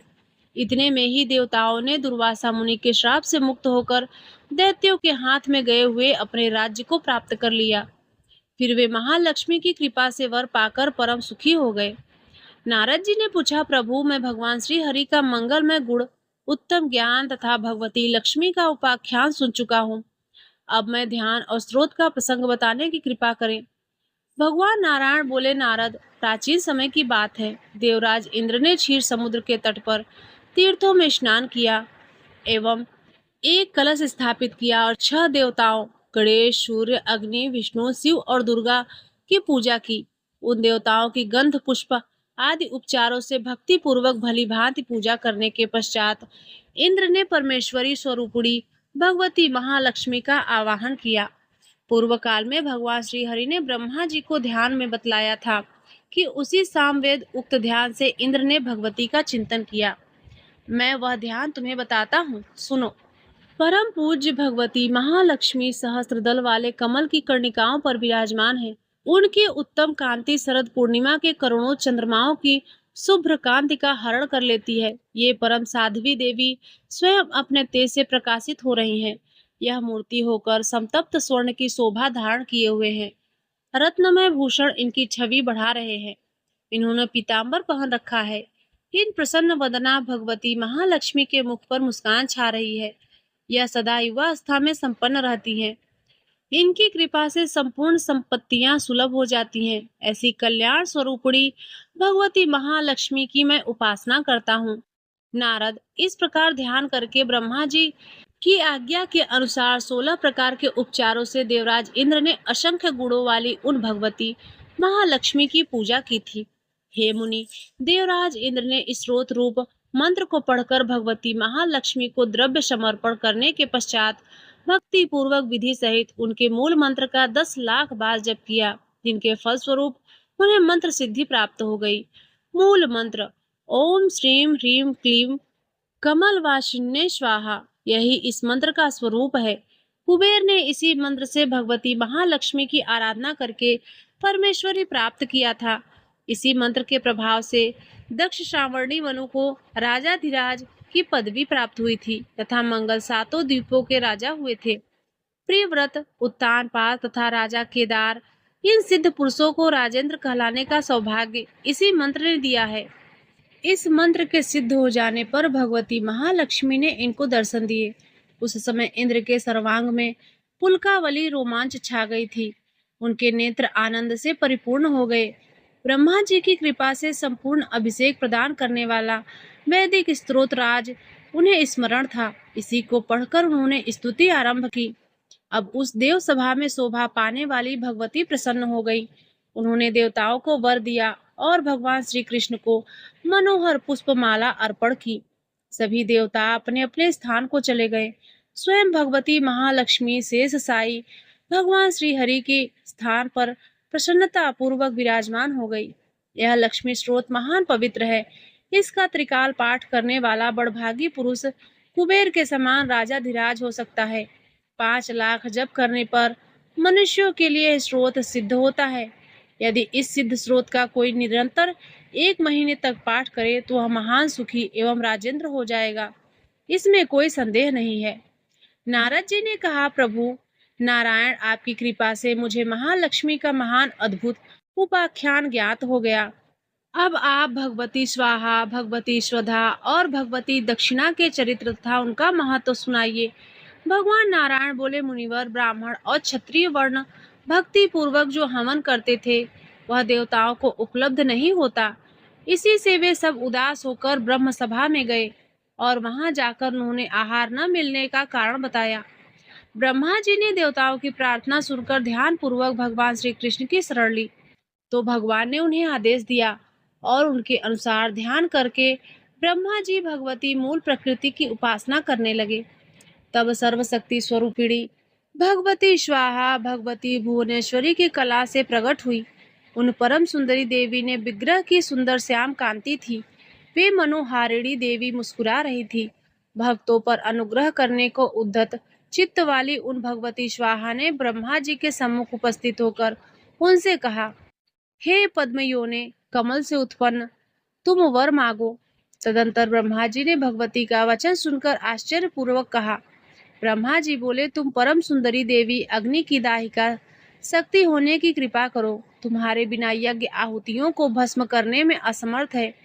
जो मानव मंत्र के अंत में तुम्हारे नाम का उच्चारण करके देवताओं के लिए हवन पदार्थ ग्रहण करेंगे, वह देवता को सहज ही उपलब्ध हो जाएगा।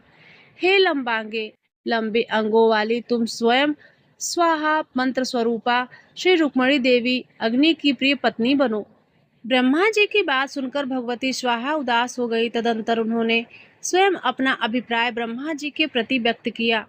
भगवती स्वाहा ने कहा, ब्राह्मण, मैं दीर्घ काल तक तपस्या करके भगवान श्री कृष्ण की उपासना करूंगी। उन परम भगवान श्री कृष्ण के अतिरिक्त जो कुछ भी है वह स्वप्नवत है। यह कहकर वे कमलमुखी देवी स्वाहा भगवान श्री कृष्ण के उद्देश्य से तपस्या करने के लिए चली गई। फिर एक पैर से खड़ी होकर उन्होंने श्री कृष्ण का ध्यान करते हुए बहुत वर्षों तक तप किया था। प्रकृति से परे निर्गुण परब्रह्म श्री कृष्ण के दर्शन उन्हें प्राप्त हुए। भगवान श्री कृष्ण बोले, कांति, तुम 12 कल्प मेरी प्रिया बनोगी। तुम्हारा नाम नागनजीती होगा। राजा नागनजीत तुम्हारे पिता होंगे। इस समय तुम दाहिका शक्ति से संपन्न होकर अग्नि की प्रिय पत्नी बनो। नारद इस प्रकार देवी स्वाहा से संभाषण करके भगवान श्री कृष्ण अंतर्ध्यान हो गए। फिर उनकी आज्ञा के अनुसार करते हुए अग्निदेव वहां आए और सामवेद में कही हुई विधि से जगत जननी भगवती का ध्यान करने लगे। तदंतर उन्होंने देवी की भली भांति पूजन स्तुति की। तत्पश्चात भगवती स्वाहा और अग्निदेव का मंत्र पूर्वक विवाह संस्कार संपन्न हुआ। तब ऋषि बोले, मुनि, ब्राह्मण तथा क्षत्रिय आदि सभी श्रेष्ठ वर्ण स्वाहा सहित मंत्रों का उच्चारण करके अग्नि में हवन करने लगे और देवताओं को वह आहार रूप से प्राप्त होने लगा। जो पुरुष स्वाहा युक्त प्रशस्त मंत्र का उच्चारण करता है, उसे केवल मंत्र पढ़ने मात्र से ही सिद्धि प्राप्त हो जाती है। जिस प्रकार विषहीन सर्प, दीन ब्राह्मण, पति सेवा विहीन स्त्री, विद्याहीन पुरुष तथा फल एवं छाल का हीन वृक्षा निंदा के पात्र है, वैसे ही स्वाहाहीन मंत्र भी निंदनीय है। ऐसे मंत्र से किया हुआ हवन कोई फल नहीं देता। फिर तो सभी ब्राह्मण संतुष्ट हो गए। देवताओं को आहुतियां मिलने लगी। हे मुनि, भगवती स्वाहा से संबंध रखने वाला इस प्रकार यह सारा श्रेष्ठ उपाख्यान कह सुनाया। यह प्रसंग सुख और मोक्ष प्रदान करने में परम उपयोगी एवं रहस्यपूर्ण है। भगवान नारायण कहते हैं, मुनि, अब भगवती स्वधा का उत्तम उपाख्यान सुनो। ब्रह्मा ने सृष्टि के आरंभ के साथ पितरों का पूजन किया। सातों पितरों को देखकर उनके भोजन के लिए श्राद्ध तर्पण पूर्वक दिया हुआ पदार्थ निश्चित किया। ब्रह्मा जी तो पितरों के आहार श्राद्ध आदि का विधान करके चले गए, परंतु ब्राह्मण प्रभृति व्यक्तियों के दिए हुए हव्य पदार्थ पितरों को प्राप्त नहीं हो सकते थे तथा वे सभी स्वधा साधन न होने के कारण उदास होकर ब्रह्मा जी की सभा में गए। उन्होंने वहां जाकर ब्रह्मा जी को सारी बातें बताई। तब उन भाग्य विधाता ने एक परम सुंदर मानसिक कन्या प्रकट की। उस सुंदरी का नाम स्वधा रखा गया। भगवती लक्ष्मी के सभी गुण लक्षण उसमें विराजमान थे। वह अपने चरण कमलों को सतल कमल पर रखे हुए थी। उसे पितरों की पत्नी बनाया गया। ब्रह्मा जी ने पितरों को संतुष्ट करने के लिए इस तुष्टि स्वरूपिणी को पत्नी रूप में उन्हें सौंप दिया। साथ ही अंत में स्वधा लगाकर मंत्रों का उच्चारण करके पितरों के उद्देश्य से पदार्थ अर्पण करना चाहिए। यह गोपनीय विधान भी ब्राह्मणों को बताया। तत्काल ब्राह्मणों ने स्वधा शब्द से पितरों को हव्य पदार्थ प्रदान करने लगे। देवताओं के लिए वस्तु आहुति से स्वाहा, पितरों के लिए स्वधा शब्द का उच्चारण श्रेष्ठ माना जाने लगा। भगवान नारायण कहते हैं, मुनि, भगवती स्वाहा और स्वधा का परम मधुर उत्तम उपाख्यान सुना चुका हूँ। अब मैं भगवती दक्षिणा के प्रसंग का वर्णन करता हूँ। प्राचीन काल की बात है। गोलोक में भगवान श्री कृष्ण प्रेयसी एक गोपी थी। उसका नाम सुशीला था। उसे श्री कृष्ण की प्रधान सखी होने का सौभाग्य प्राप्त था। एक समय परमेश्वर श्री राधा ने सुशीला को कह दिया, आज से तुम गोलोक में नहीं आ सकोगी। अनंतर श्री कृष्ण वहां से अंतर्ध्यान हो गए। अब देव देवेशी भगवती श्री राधा रास मंडल के मध्य राजस्थ भगवान श्री कृष्ण को जोर जोर से पुकारने लगी, परंतु भगवान ने उन्हें दर्शन नहीं दिए। तब तो श्री राधा अत्यंत विरह आतुर हो उठी। उन साध्वी देवी को विरह का एक एक क्षण करोड़ों समान प्रतीत होने लगा। उन्होंने करुण प्रार्थना की, श्री कृष्ण श्याम सुंदर, आप मेरे प्राणनाथ हैं। मैं आपसे प्राणों से भी बढ़कर प्रेम करती हूँ। आप शीघ्र यहाँ पधारने की कृपा कीजिए। तदंतर श्री कृष्ण ने प्रकट होकर राधा जी के विरह ताप को शांत किया। श्री राधा के सहचरी सुशीला नाम की जो गोपी थी, जिसे राधा ने गोलोक से च्युत होने के लिए कह दिया था, वहां से चलकर देवी दक्षिणा के नाम से प्रकट हुई। वह दीर्घ काल तक तपस्या करके भगवती लक्ष्मी के विरह में उसने स्थान प्राप्त किया था। नारद, इस प्रकार यह गुरु दक्षिणा तथा फलदाता स्वरूप को प्राप्त करके सबको कर्मों का फल प्रदान करने लगी।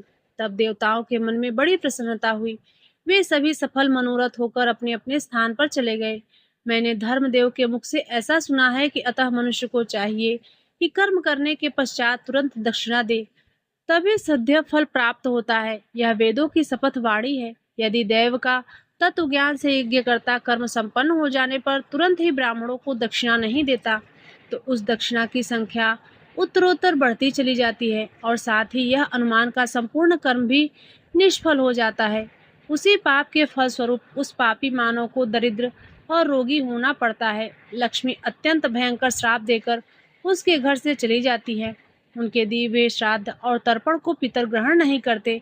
ऐसे ही देवता उसकी हुई पूजा तथा अग्नि में भी हुई आहुति स्वीकार नहीं करते।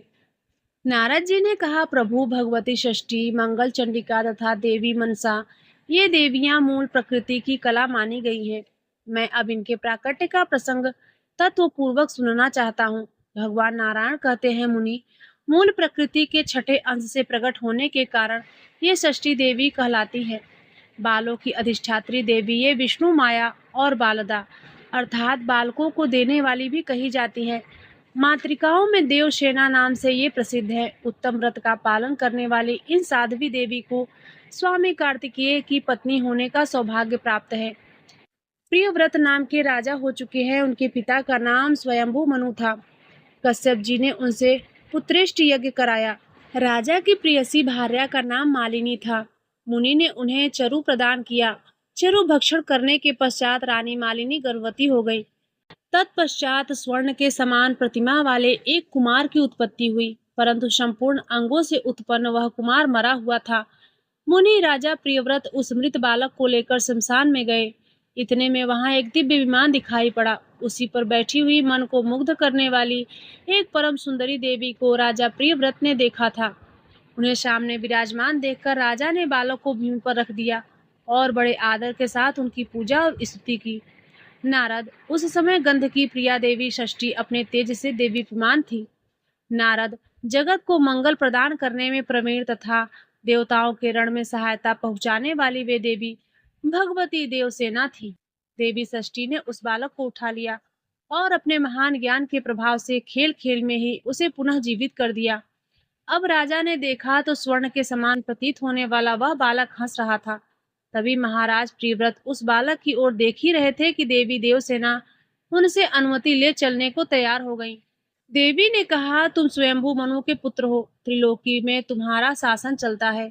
तुम सर्वत्र मेरी पूजा कराओ और स्वयं भी करो, तब मैं तुम्हें कमल के समान मुख वाला मनोहर पुत्र प्रदान करूंगी। उसका नाम सुव्रत होगा। राजा प्रियव्रत ने पूजा की सभी बातें स्वीकार कर ली। यूं भगवती देवसेना ने उन्हें उत्तम वर दे स्वर्ग के लिए प्रस्थान किया। राजा ने सर्वज्ञ पुत्र प्राप्ति के उपलक्ष्य में मांगलिक कार्य आरंभ करा दिया। तब से प्रत्येक मास में शुक्ल पक्ष की षष्ठी तिथि के अवसर पर भगवती षष्ठी का महोत्सव यत्न पूर्वक मनाया जाने लगा।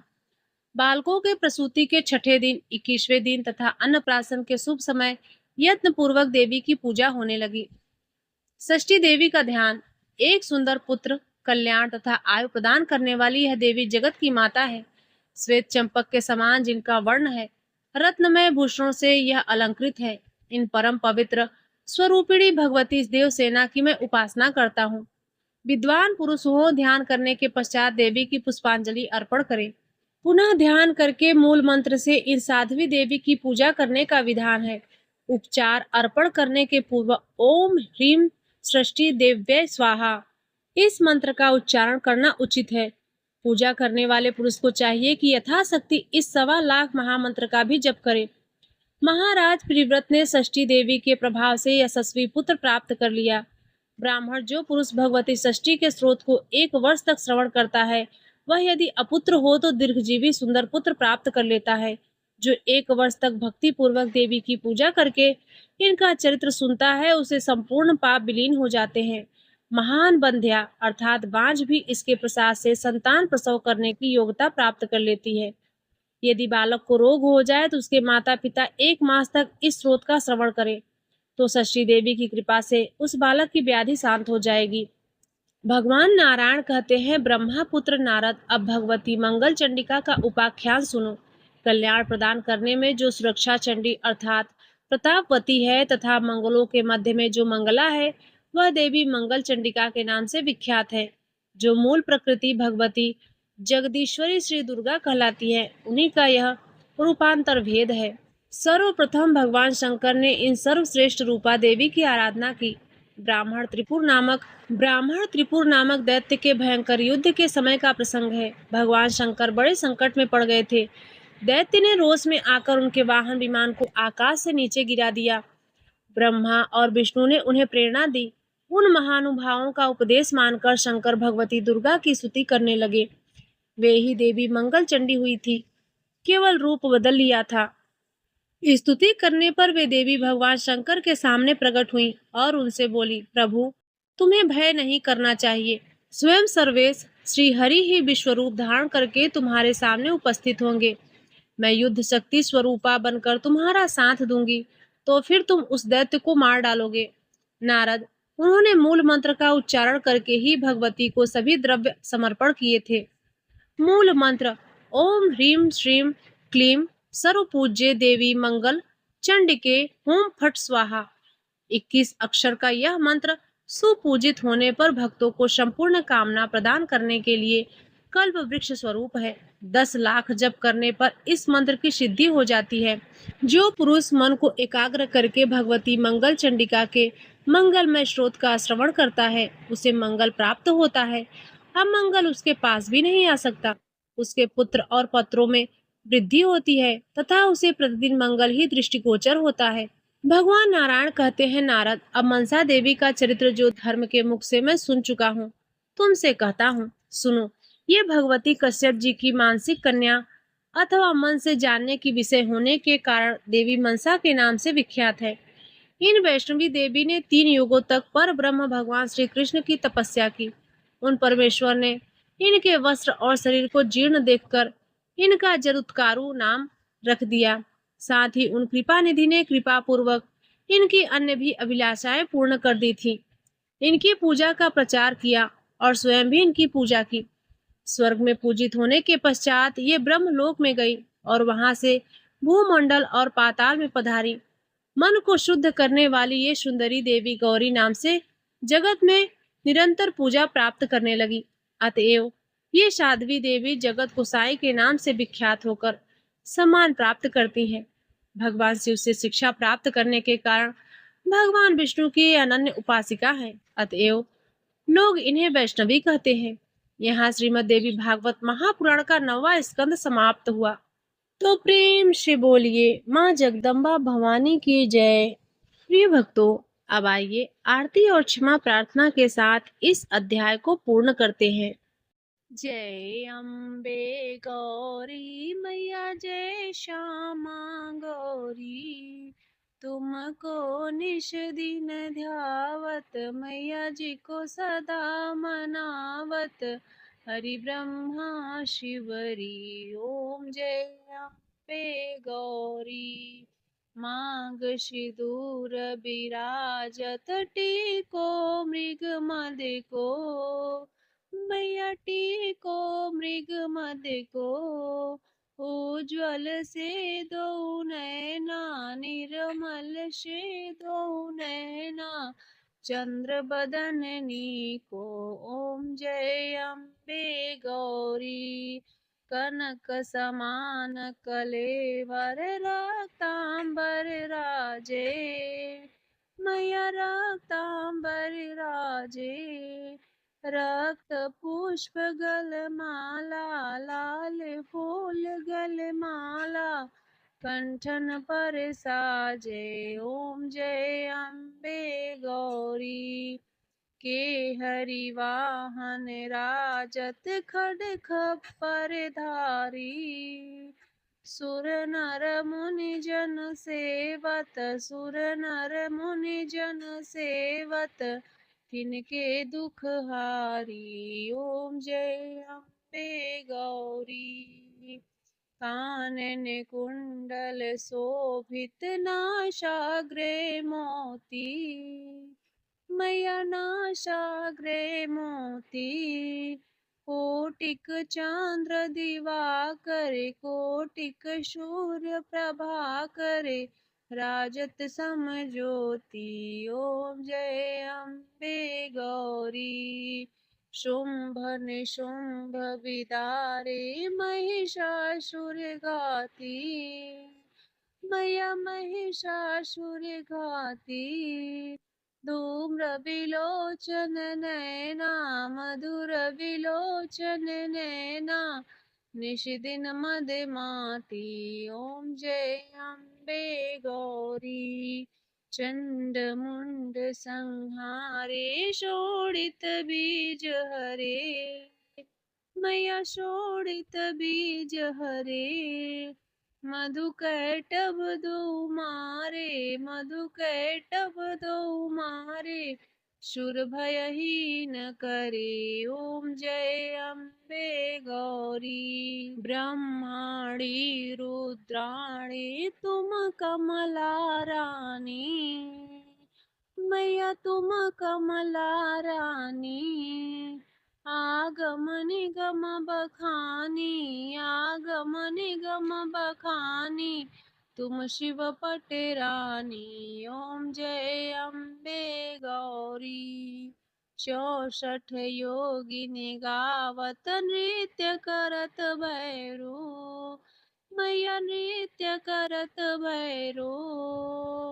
बाजत ताल मृदंगा, बाजत ढोल मृदंगा, हरु बाजत डमरू। ओम जय अम्बे गौरी, तुम ही जग की माता, तुम ही हो भरिता, मैया तुम ही हो भरिता। भक्तन की दुख हरता, भक्तन की दुख हरता, सुख संपत्ति करता। ओम जय अम्बे गौरी, भुजाचार अति शोभित, वर मुद्राधारी, मैया वर मुद्राधारी। मन वांछित फल पावत, मन इच्छित फल पावत, सेवत नर नारी। ओम जय अम्बे गौरी, कंचन थाल विराजत, अगर कपूर बाती, मैया अगर कपूर बाती। श्रीमाल के तुम राजत, विंध्याचल में विराजत, कोटि रतन ज्योति। ओम जय अम्बे गौरी, श्री अम्बे जी की आरती जो कोई नर गावे, मैया भाव सहित गावे। कहत शिवानंद स्वामी, कहत हरिहर स्वामी, सुख संपत्ति पावे। ओम जय अम्बे गौरी, जय अम्बे गौरी, मैया जय श्यामा गौरी। तुमको निश दिन ध्यावत, मैया जी को सदा मनावत, हरि ब्रह्मा शिवरी। ओम जय अम्बे गौरी, तो प्रेम से बोलिए माँ जगदम्बा की जय, गौरी शंकर भगवान की जय, लक्ष्मी नारायण भगवान की जय। प्रिय भक्तों, अब आइए माँ से क्षमा प्रार्थना करते हैं। हे माँ जगदम्बे, हे करुणामयी भगवती, आज मैंने आपकी प्रेरणा और कृपा से श्रीमद् देवी भागवत महापुराण की यह पुण्यमयी कथा पूर्ण की है। हे देवी माँ, मैं अल्पज्ञानी हूँ, मूढ़ हूँ। कथा वाचन या श्रवण करते समय मुझसे अनजाने में अनेक प्रकार की त्रुटियां अवश्य हुई होंगी। यदि मैंने पाठ में कोई अक्षर या शब्द गलत पढ़ा हो, यदि उच्चारण में कोई अशुद्धि रह गई हो, यदि क्रम या मात्रा में कोई भूल हो गई हो, या यदि मेरी वाणी में कोई दोष रहा हो, तो हे परमेश्वरी, अपने अबोध बालक और पुत्री की उन समस्त त्रुटियों को क्षमा कर देना। मेरी किसी भी अज्ञानता के कारण इस पवित्र कथा का अपमान न हो।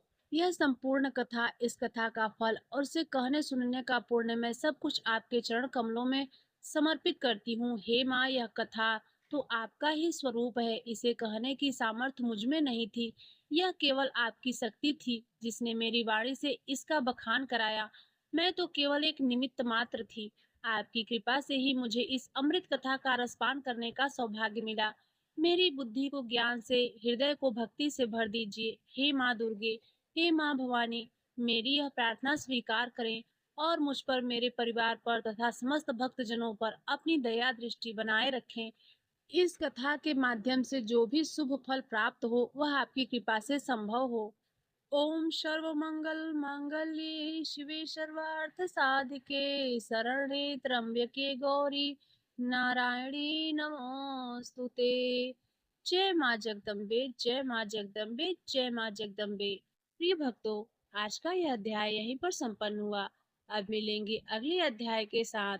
जाते जाते आपसे निवेदन है, यदि आपने हमारे चैनल को अभी तक सब्सक्राइब नहीं किया है तो सब्सक्राइब कर ले, और वीडियो अगर पसंद आई हो तो लाइक भी करके जाइएगा और कमेंट में जय माता दी अवश्य लिखिएगा।